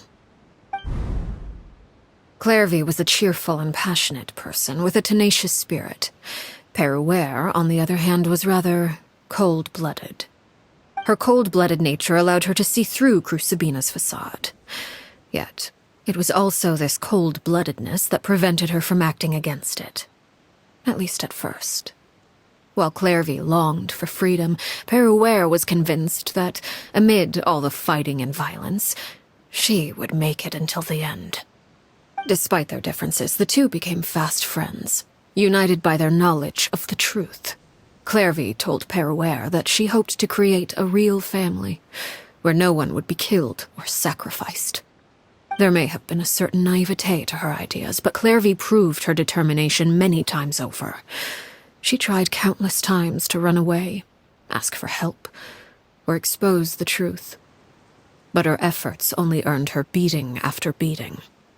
The only thing that kept her going was her strength of will. Even with her body racked with pain, she would still stand on her tiptoes and open the window at night. She and Perouer would look out at the moon together, a fierce longing for freedom shining in her eyes. But one day that light simply vanished. Oh no. What happened? Her hopelessness resulted from a culmination of things. 10 years had passed. 10 years worth of failure after failure. She and Perouer weren't children anymore, but finding any chance to escape still seemed as hopeless as ever. It was during this time that Perouer suggested a new plan. If escaping was out of the question, why not take down the very person sitting on top of this throne of lies? Mother herself. Clairvy rejected that proposal. She claimed that, as a famous harbinger, Crucibina possessed an unimaginable amount of power. Trying to kill her would have an incredibly low chance of success.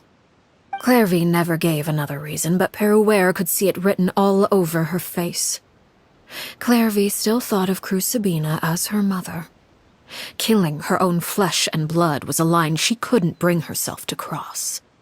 If she couldn't escape and fight back, then only one option remained. Precisely. Death was the only way that she felt she could be free. It happened during a duel. When she arrived at the dueling ring that day, her partner turned out to be none other than Perouer, the very person that had stood by her side all those years. It was a fierce battle. But ultimately, Clairvy decided to let Perouer end her life. From that moment on, Perouer's journey was one written in flames. When the rain finally came and washed it all away, there she stood, the sole victor in Mother's endless game of slaughter. A trail of corpses strewn across her path to success. It was the very result she had predicted 10 years prior. Even then, she believed she would make it until the end. She wasn't surprised by the fact that she emerged as Mother's undisputed heir. Rather, her success left her with an inexplicable sense of restlessness. She was unsettled, and there was only one thing that could quell that sensation. Perhaps you two would like to take a guess as to what it was? Crucibina, you mean? But... Correct. This is the place where Perouer killed her best friend. A mere year later, this is also the place where she fought tooth and nail to kill the mother they shared. The moment she acted, any conception of what was right or wrong ceased to matter. It's one of the principles of the house. Only those who survive get to write the rules. Perouer won the battle, and became a harbinger herself. After which Her Majesty, the Tsaritsa, bestowed upon her a new name. Arlecchino. So the Perry Clairvy was talking about... It was you all along. You're Perouer. Arlecchino is just a name you got later.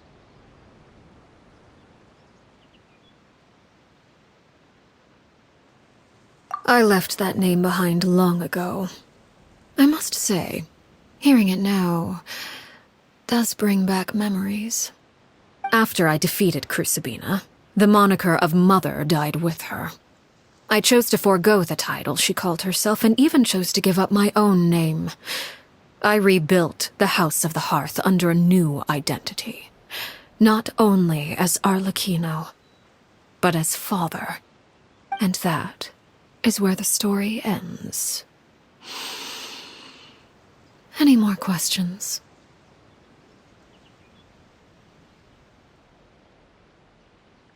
Yeah.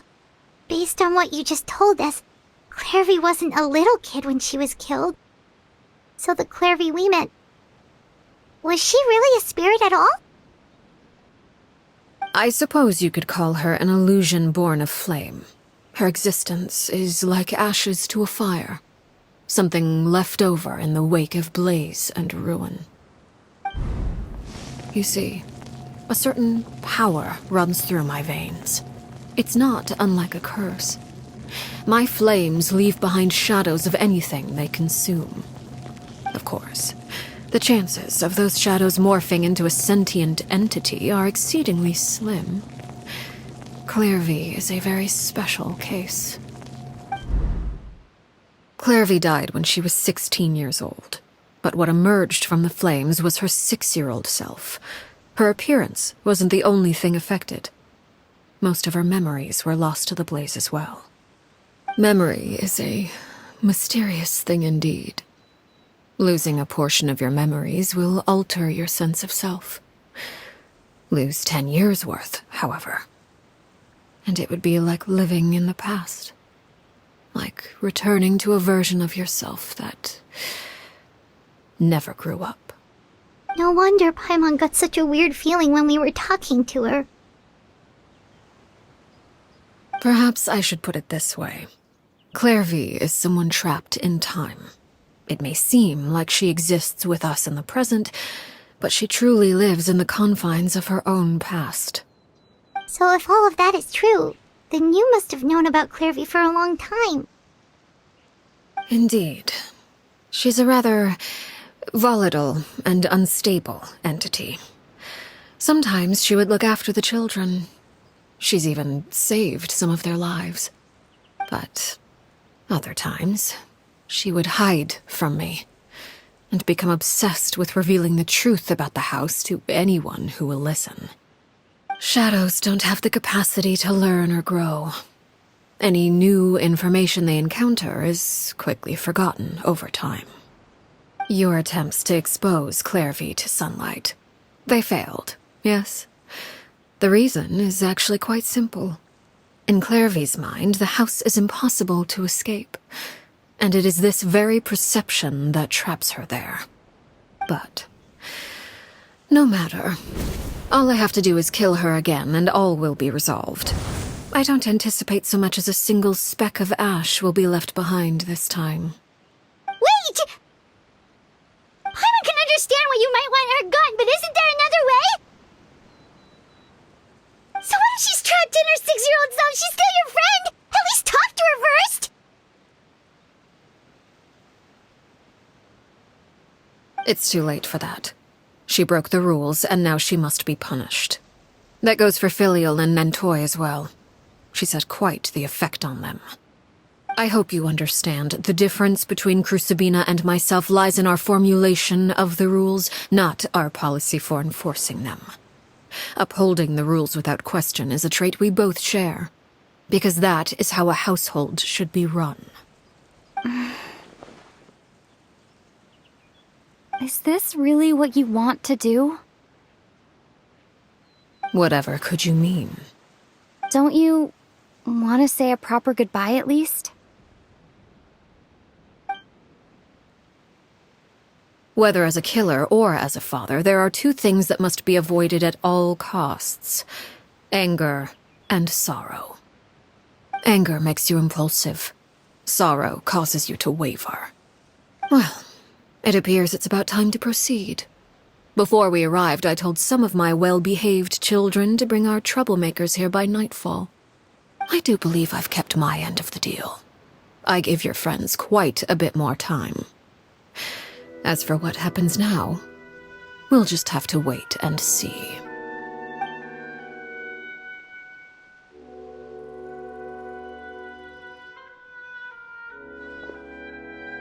Here they are, Father.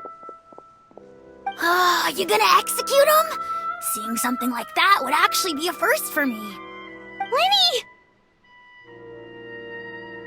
I'm sorry. I heard about how you helped buy us more time. But I still failed. I couldn't find a way to fulfill her wish. Huh? Perry? Indeed, it's been a while, Clairvy. Perry! Stay right there.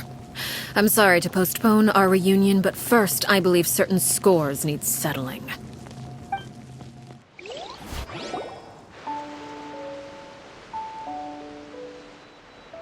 Father, let me explain. Out of my way. Father! You chose to conceal a threat to the house, and for that, you must be punished.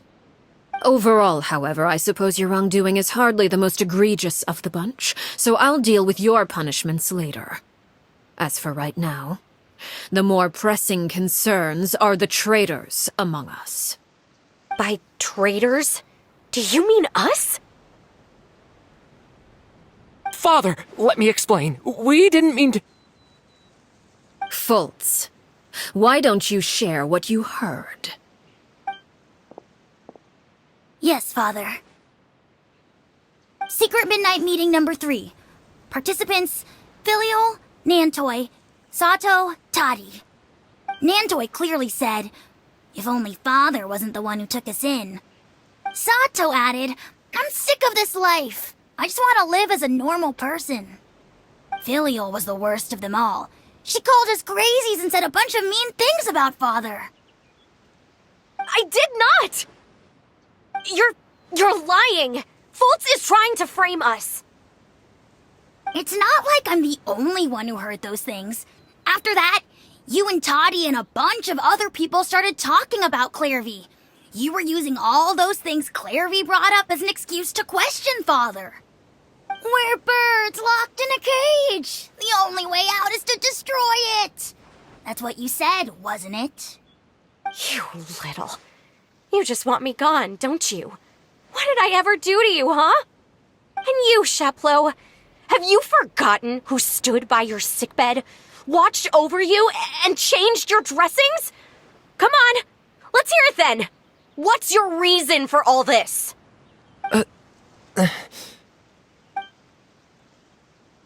You're wrong, Filial. We don't want you to die. You're our family. Liar. You wouldn't be doing this if that were the case. So why? Why have you backed us into a corner? We all live in the House of the Hearth. You know the type of work we do, Filial. A single betrayal can cost dozens of us our lives. It's not like it's never happened before. That kind of thing is hard to forget. That's why the House of the Hearth cannot tolerate any form of betrayal. Ever since we came to Poisson, you've had 7 secret meetings. A lot of the things you talked about really crossed the line. You've been spying on us for half a month? Wait a second. Now that I think about it, the move to Poisson was just a way to make it easier to spy on us, wasn't it? Because we were all in one place. You've had this planned all along. Filial, Nantoy, I'm sorry. I owe you both my life. I owe Clairvy too. If it weren't for all your help after I got poisoned, I wouldn't be standing here today.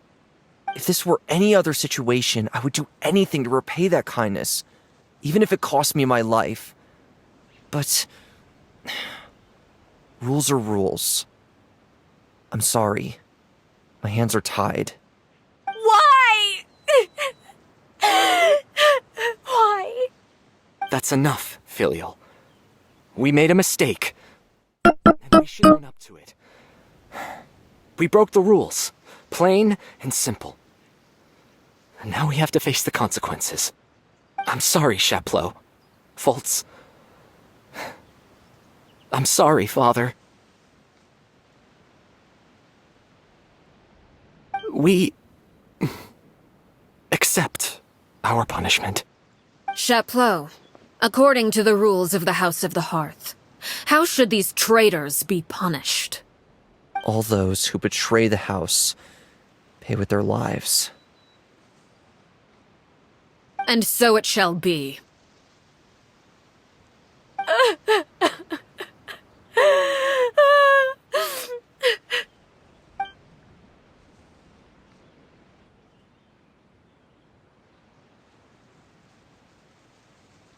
Father, please wait! Something you want to say, Linny? Please reconsider, Father. What Filial and the others did, does it really count as betrayal? We all come from broken families. From the very first day we joined the House of the Hearth, we wanted nothing more than to make it a real home. But the truth is, none of us know what a real home should look like. I'm not saying I have all the answers. All I know is this.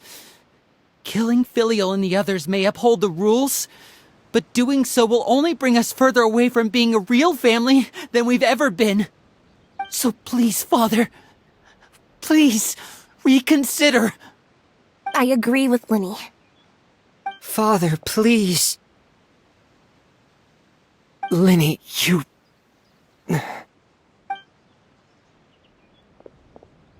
I also agree with Linny.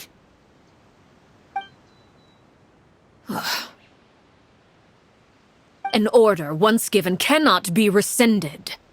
However, given the extent of your determination, I suppose we shall have to go about this a different way. Draw your weapons and face me. Our weapons? Father, are you referring to a duel? Precisely. The rules of the house will not be altered. Traitors must be punished. However, resolving disputes with a duel is also one of our rules, one that also applies to me. Demonstrate a sufficient showing of strength, and I shall offer a concession. Wait.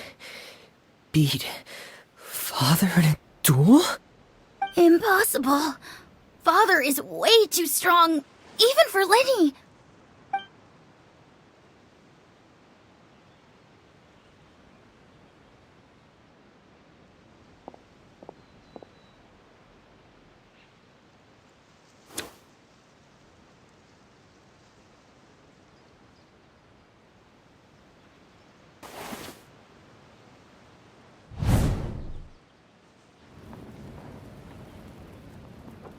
Did you hear that, Traveler? Lynn and the others have to duel the knave. What should we do? Can they really win something like that? If they lose, those people from the house are really gonna be executed. Hey, are you listening?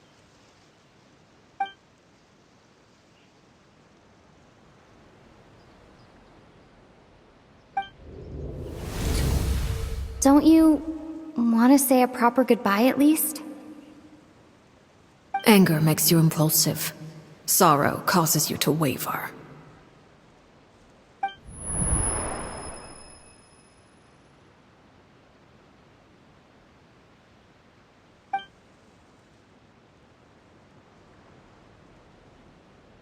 Oh, looking at that expression on her face, she seems really serious about this. Guess that means there's no chance she's throwing the duel on purpose, huh?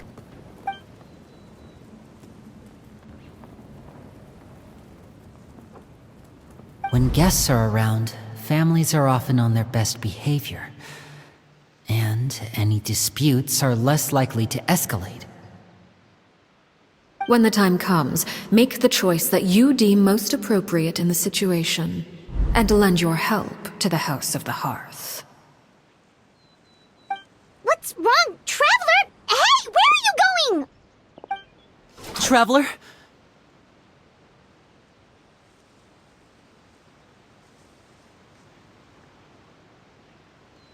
You're asking to join the duel against the knave? I'll allow it. We do have a ready-made dueling ring at our disposal, after all. All I would advise is this. Keep a firm grasp on your weapon, and give it your all. Any less, and you may just lose your life.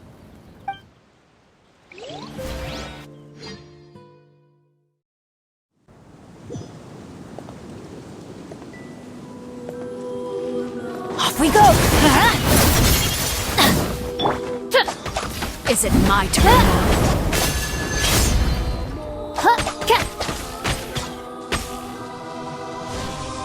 Closer now. And voila!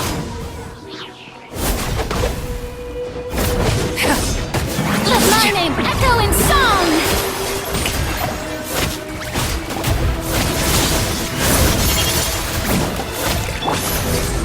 With these rising flames! Hey! Is it my turn? Father's even stronger than I expected. Now that's more like it. Everybody stand back! Make yourselves at home. Spare your energy. Running is of little use. Have a taste of purgatory. Try to pace yourself.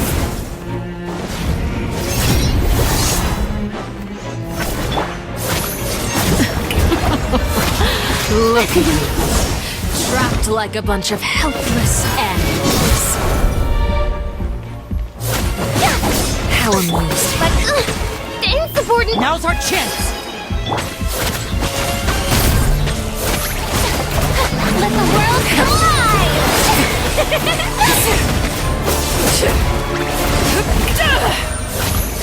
Midnight Phantasmagoria.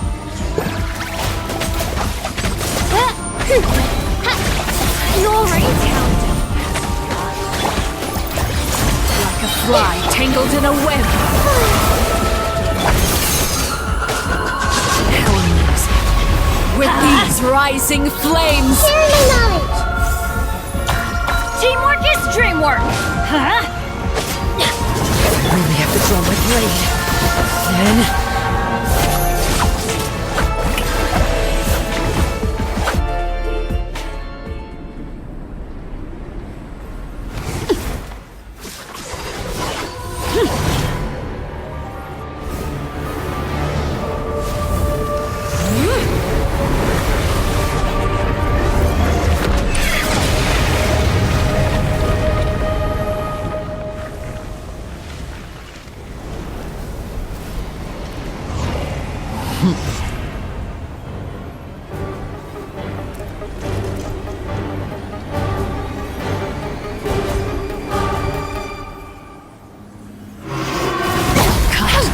Seared away.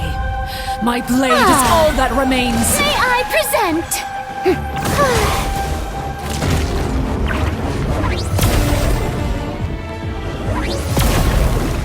Now's our chance.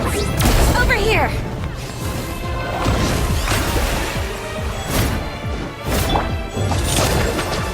This realm is no home for a princess.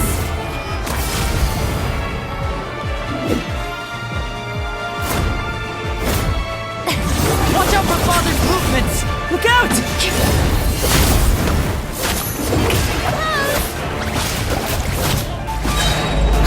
Let my name echo in song! Let's see how strong your resolve truly is. Who's next? Now's our chance! Over here! Who's next?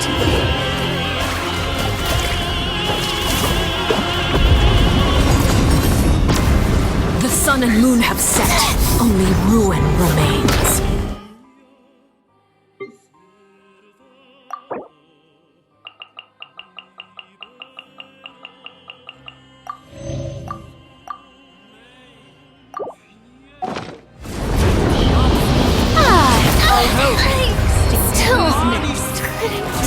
Look out! Watch out for Father's movements!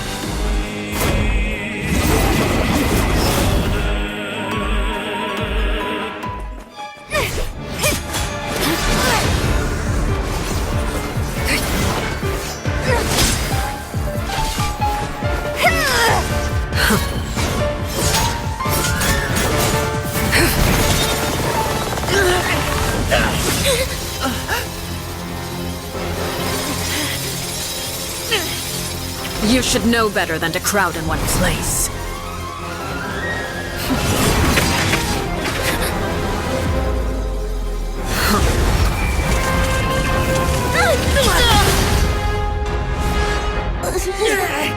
Oh, I know. No! I'm sorry, Father!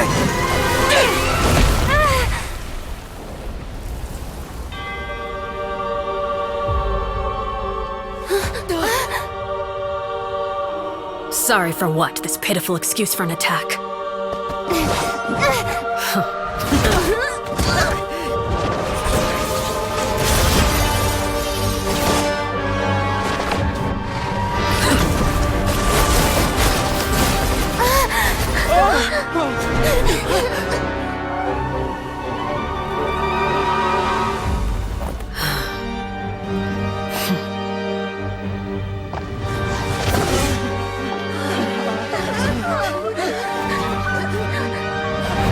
Father, no!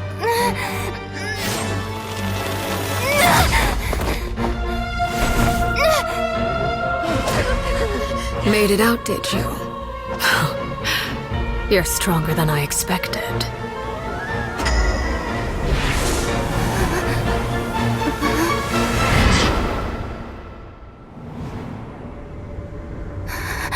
A crimson moon.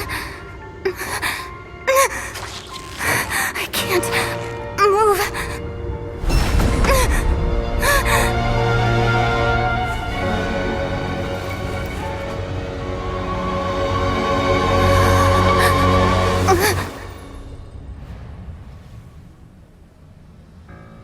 Still, not strong enough to beat me.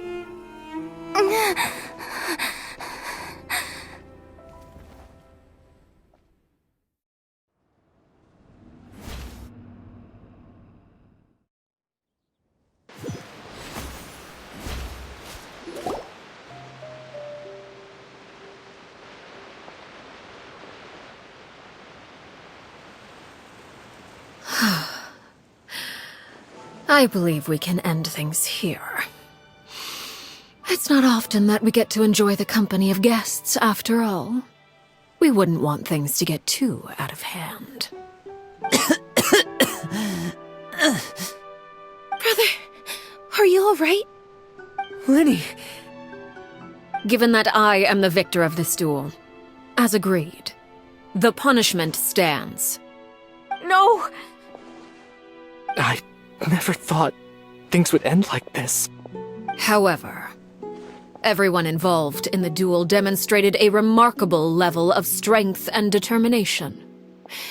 In light of this, I'm prepared to change the method of execution. Elwar, the bottled flames I gave you for safekeeping. Do you still have them? Yes? I wasn't sure what they were for, but I've kept them super safe. I didn't lose a single one. Wonderful. Then, in just a moment, I'll have you administer them. Bottled flames? Indeed. They're the product of a secret experiment. Under certain special circumstances, flames can be extracted from my person and preserved. Once ingested, searing pain will spread across every inch of your body.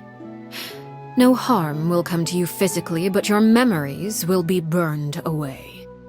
If you can withstand the pain.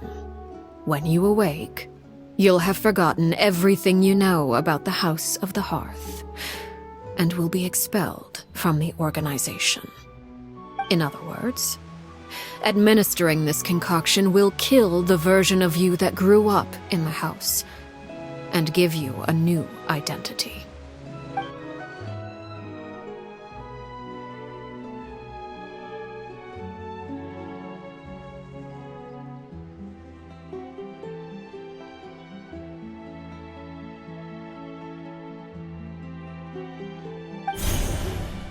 Memory is a mysterious thing indeed. Losing a portion of your memories will alter your sense of self.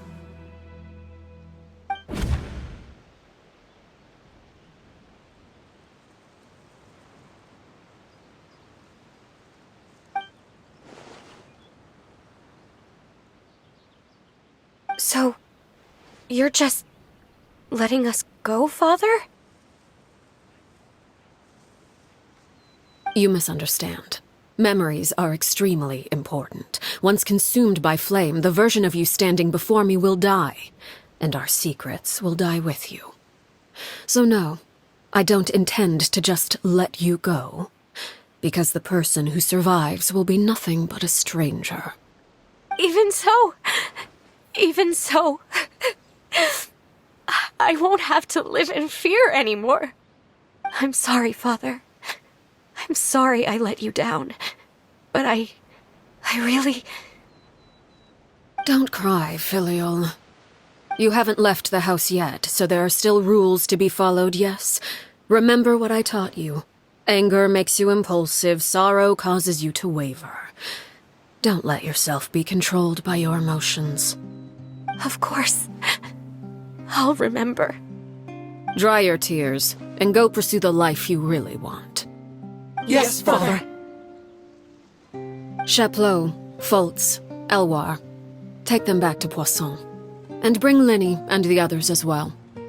I prepared 3 extra vials of bottled flames. As for whether to take them, the choice is yours. Goodbye, children. The next time we meet, I will no longer be your father. Thank you for all you've done for the house. I hope you have bright futures ahead of you.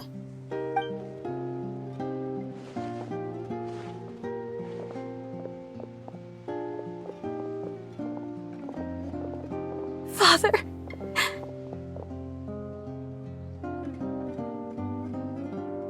Let's go.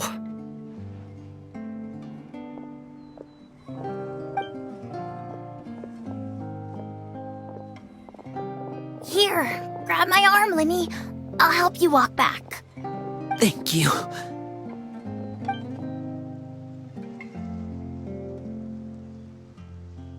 Clairvy.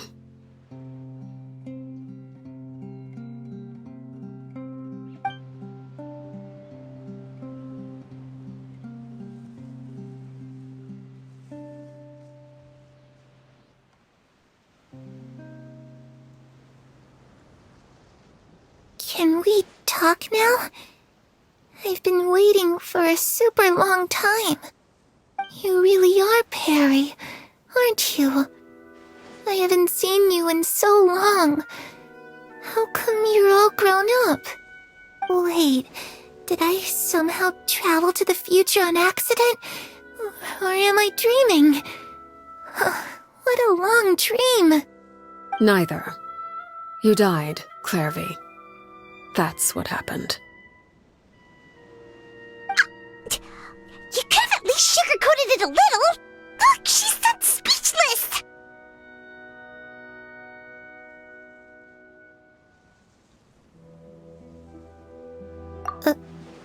Oh.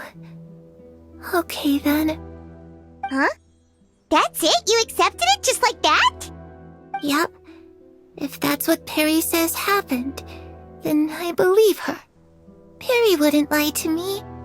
Plus, I don't really need to know why I'm like this.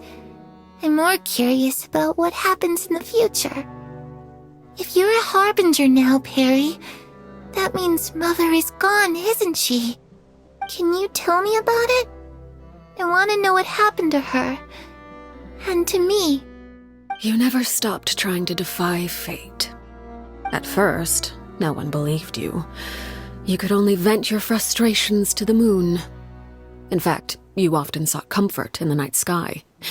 You wanted to see the aurora, so one night we promised each other we would go to Snezhnaya to see it together.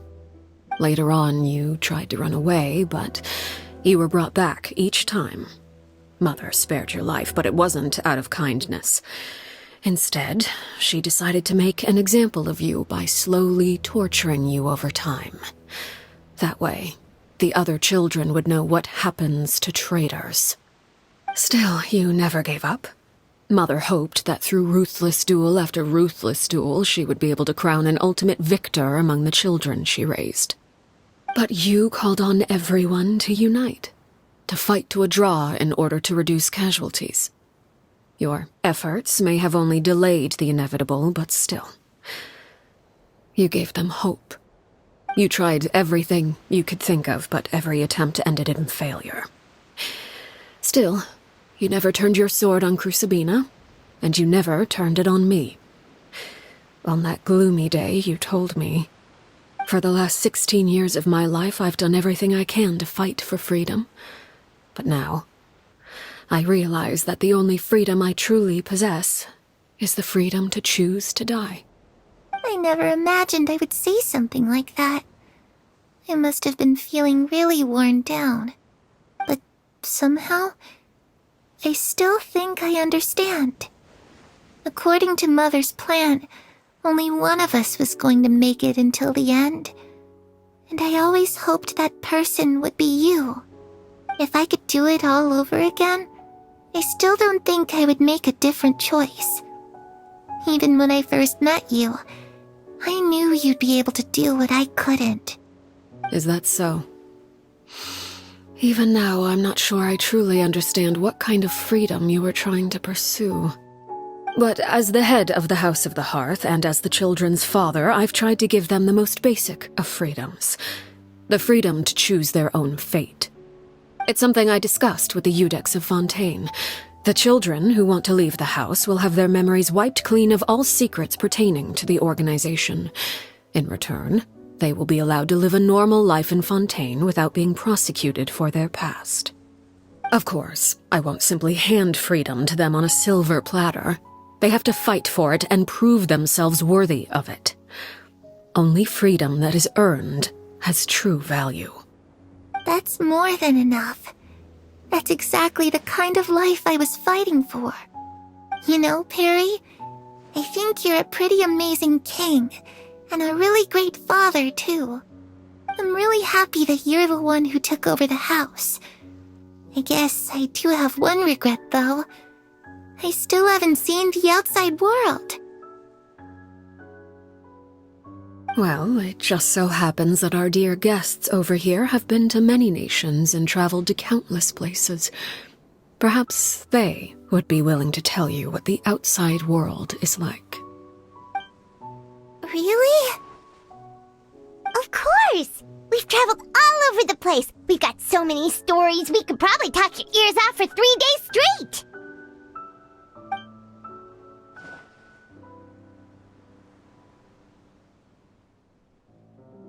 Ah, that's where Mora comes from.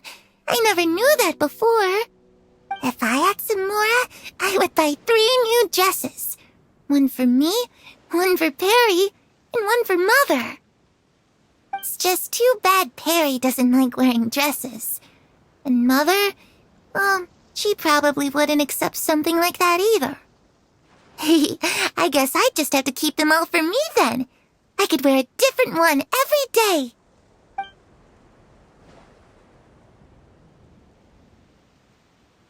You know, I used to dream of being a bard. Playing the lute while singing into the winds of freedom. Even if there was no one there to listen, I would have continued to sing no matter what.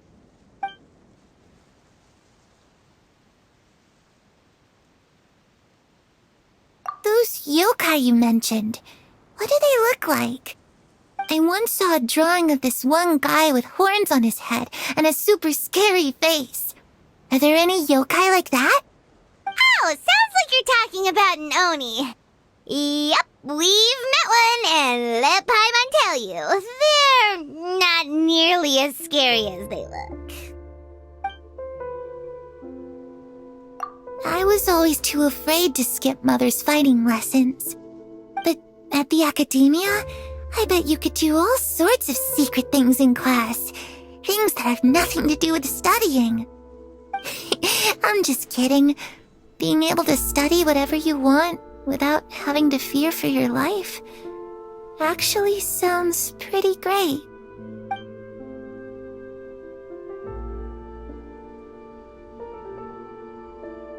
The situation was super dangerous. Lenny and Lynette were accused of committing a crime, and they were going to have to stand trial at the Opera Epicles. Oh no, that must have been hard for all of you. What happened next? Don't worry, we were able to turn the situation around super quickly, all thanks to Detective Paimon, of course. How'd you do that? Come on, tell me. Okay, so it was like this. After the failed magic show, we rushed to the scene and...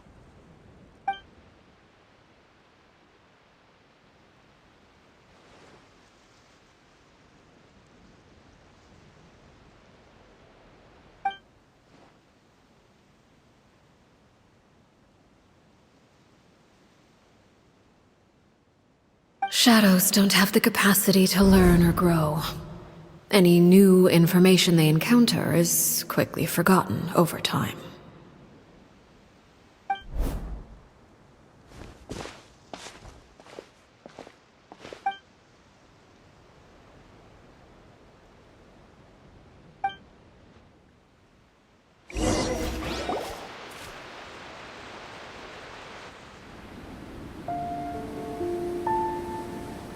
Clairvy, you've worked tirelessly from the shadows to overthrow the House of the Hearth. Now, by my authority as the Knave, I shall announce how this matter ends. You are hereby expelled from the House of the Hearth. You are no longer tied to this place, nor are you bound by its rules. You're saying that I can finally leave? I get to experience the outside world as well? Oh, I almost forgot. There's no getting older for me. Still, seeing who you grew up to be makes me really happy, Parallel. Take care of yourself. Goodbye. May we meet again someday.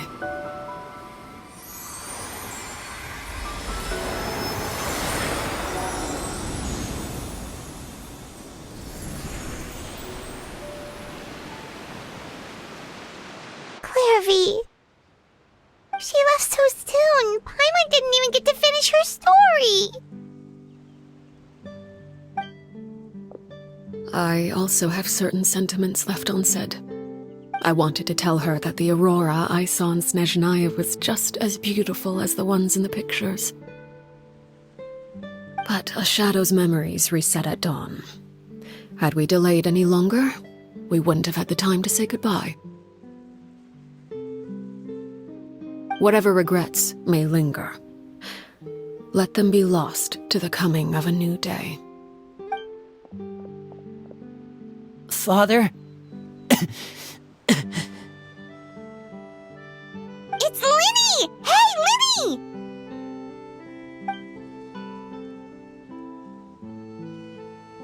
What is he doing back here? Let's go check it out.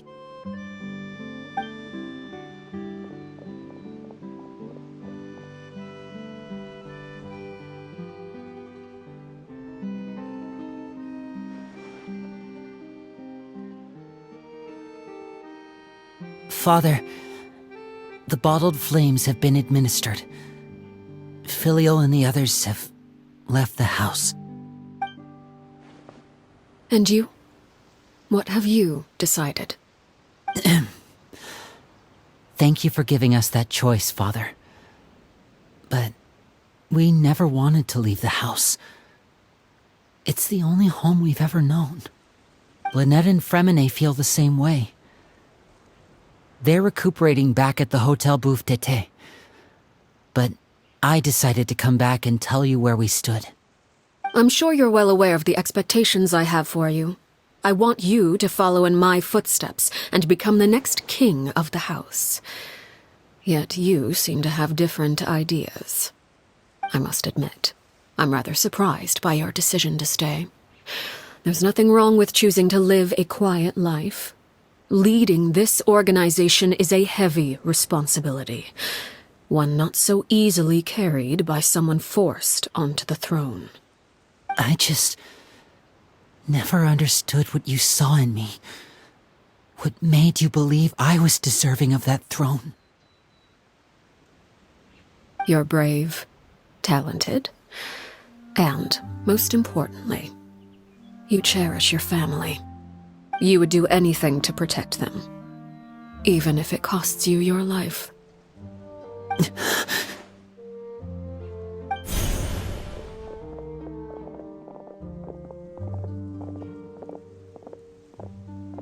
Speaking up back there was so brave of you, Linny.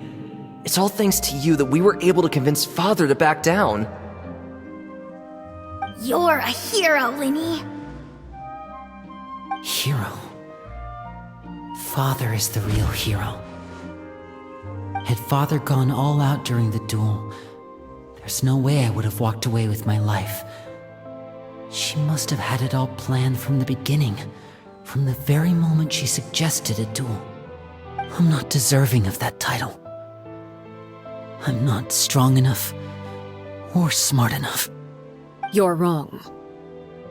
In my opinion, all you need to be deserving of the throne is conviction and the necessary strength to act on it.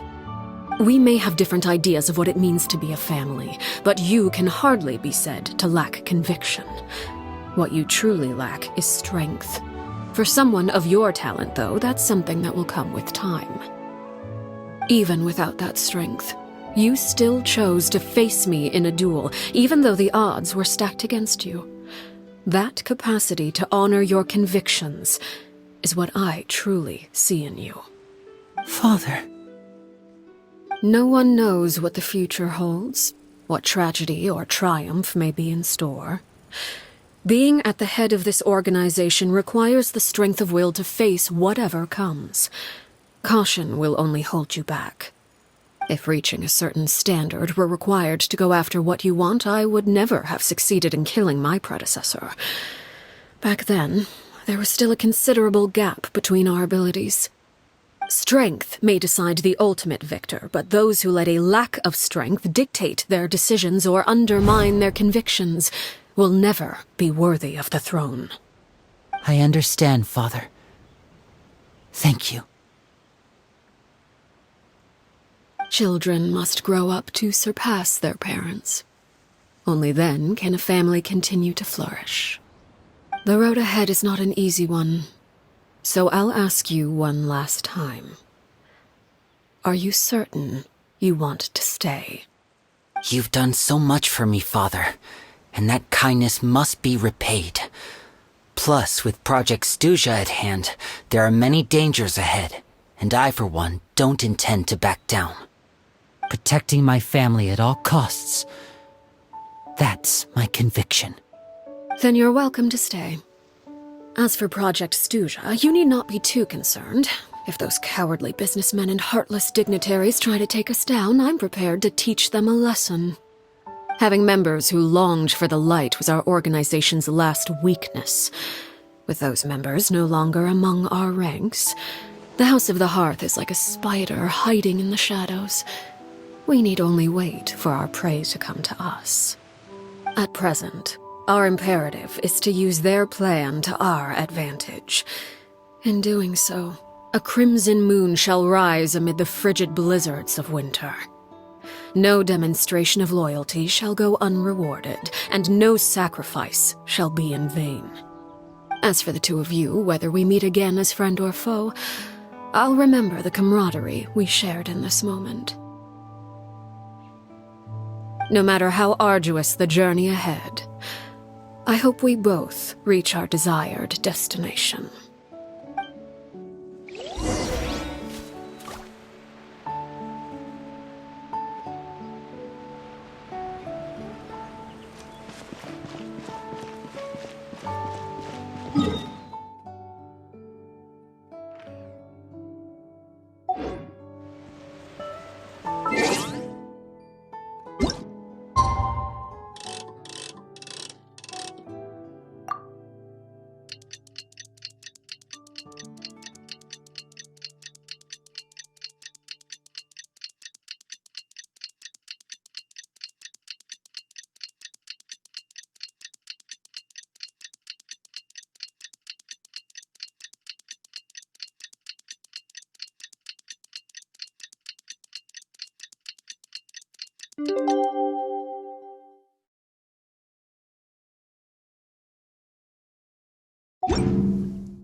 Benny's adventure. Didn't Linny say that Lynette and Fremine were recovering at the Hotel Bouffe d'été?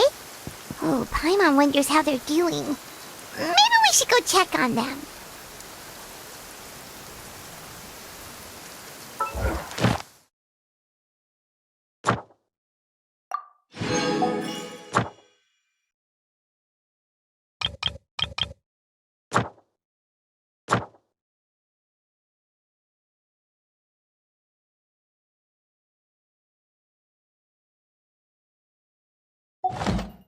No one's joined me on an adventure in ages.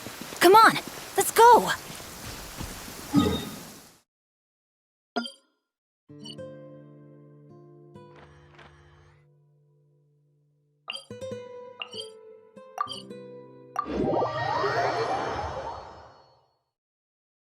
Weather's not bad today. Oh, crud. I jinxed it. Now it's bound to rain.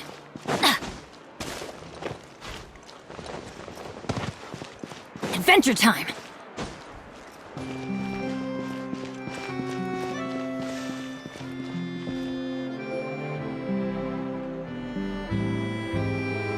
Lynette? Fremine? How are you feeling? Much better. Whew, what a relief! What about you? Are you feeling alright? I knew you'd come out unscathed. Us, on the other hand, well, we've been bedridden for 2 days. I couldn't even turn over. Oh, and I wanted to ask, is Clairvy gone? Linny and the other members have left Poisson and returned to the House of the Hearth. According to him, there haven't been any more sightings of a spirit roaming the house.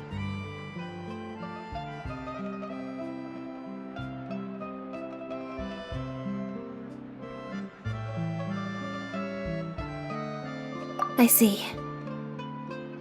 I'm glad. Father came to check up on us 2 days ago and told us about what happened with Crusabina and Clairvy.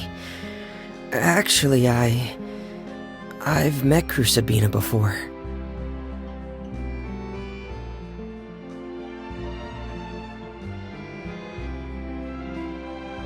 Wait, what? You've met the former knave? Crusabina died a year after Clairvy.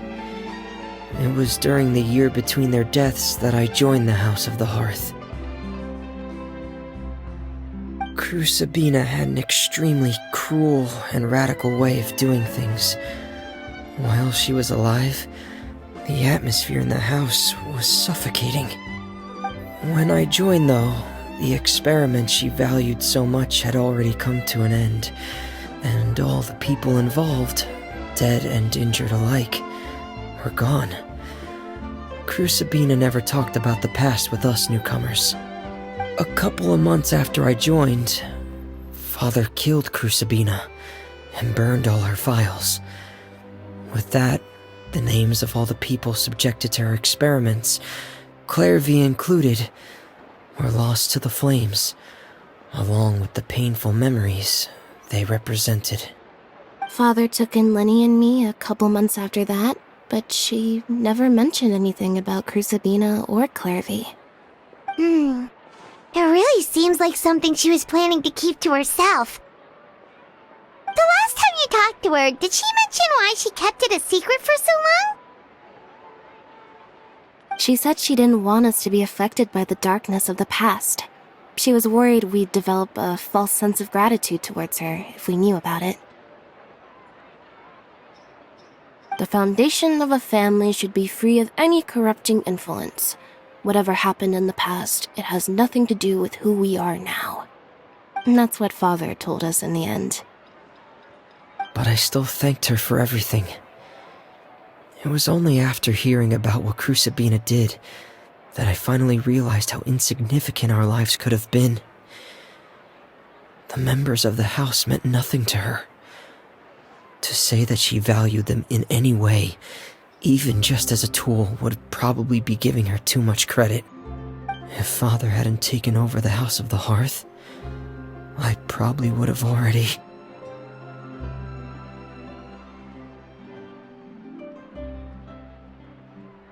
Father rarely brings up the fact that she saved us. She doesn't believe that being indebted to her should be what ties us together.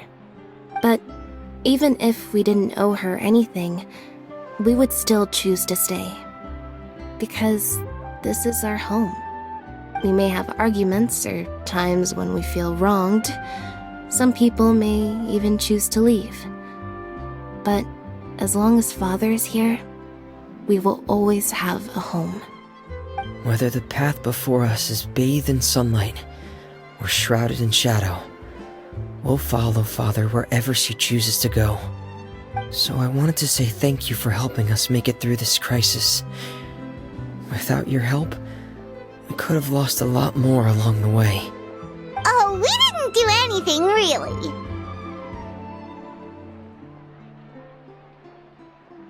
Of course. You're welcome anytime. Are Filial and Nantoy okay? I actually saw them at a cafe this morning. They didn't recognize me.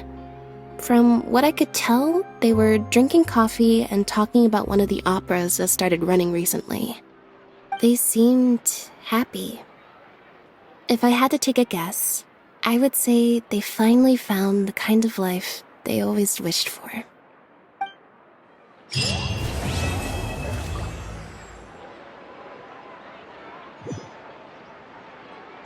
way! I'm not guessing.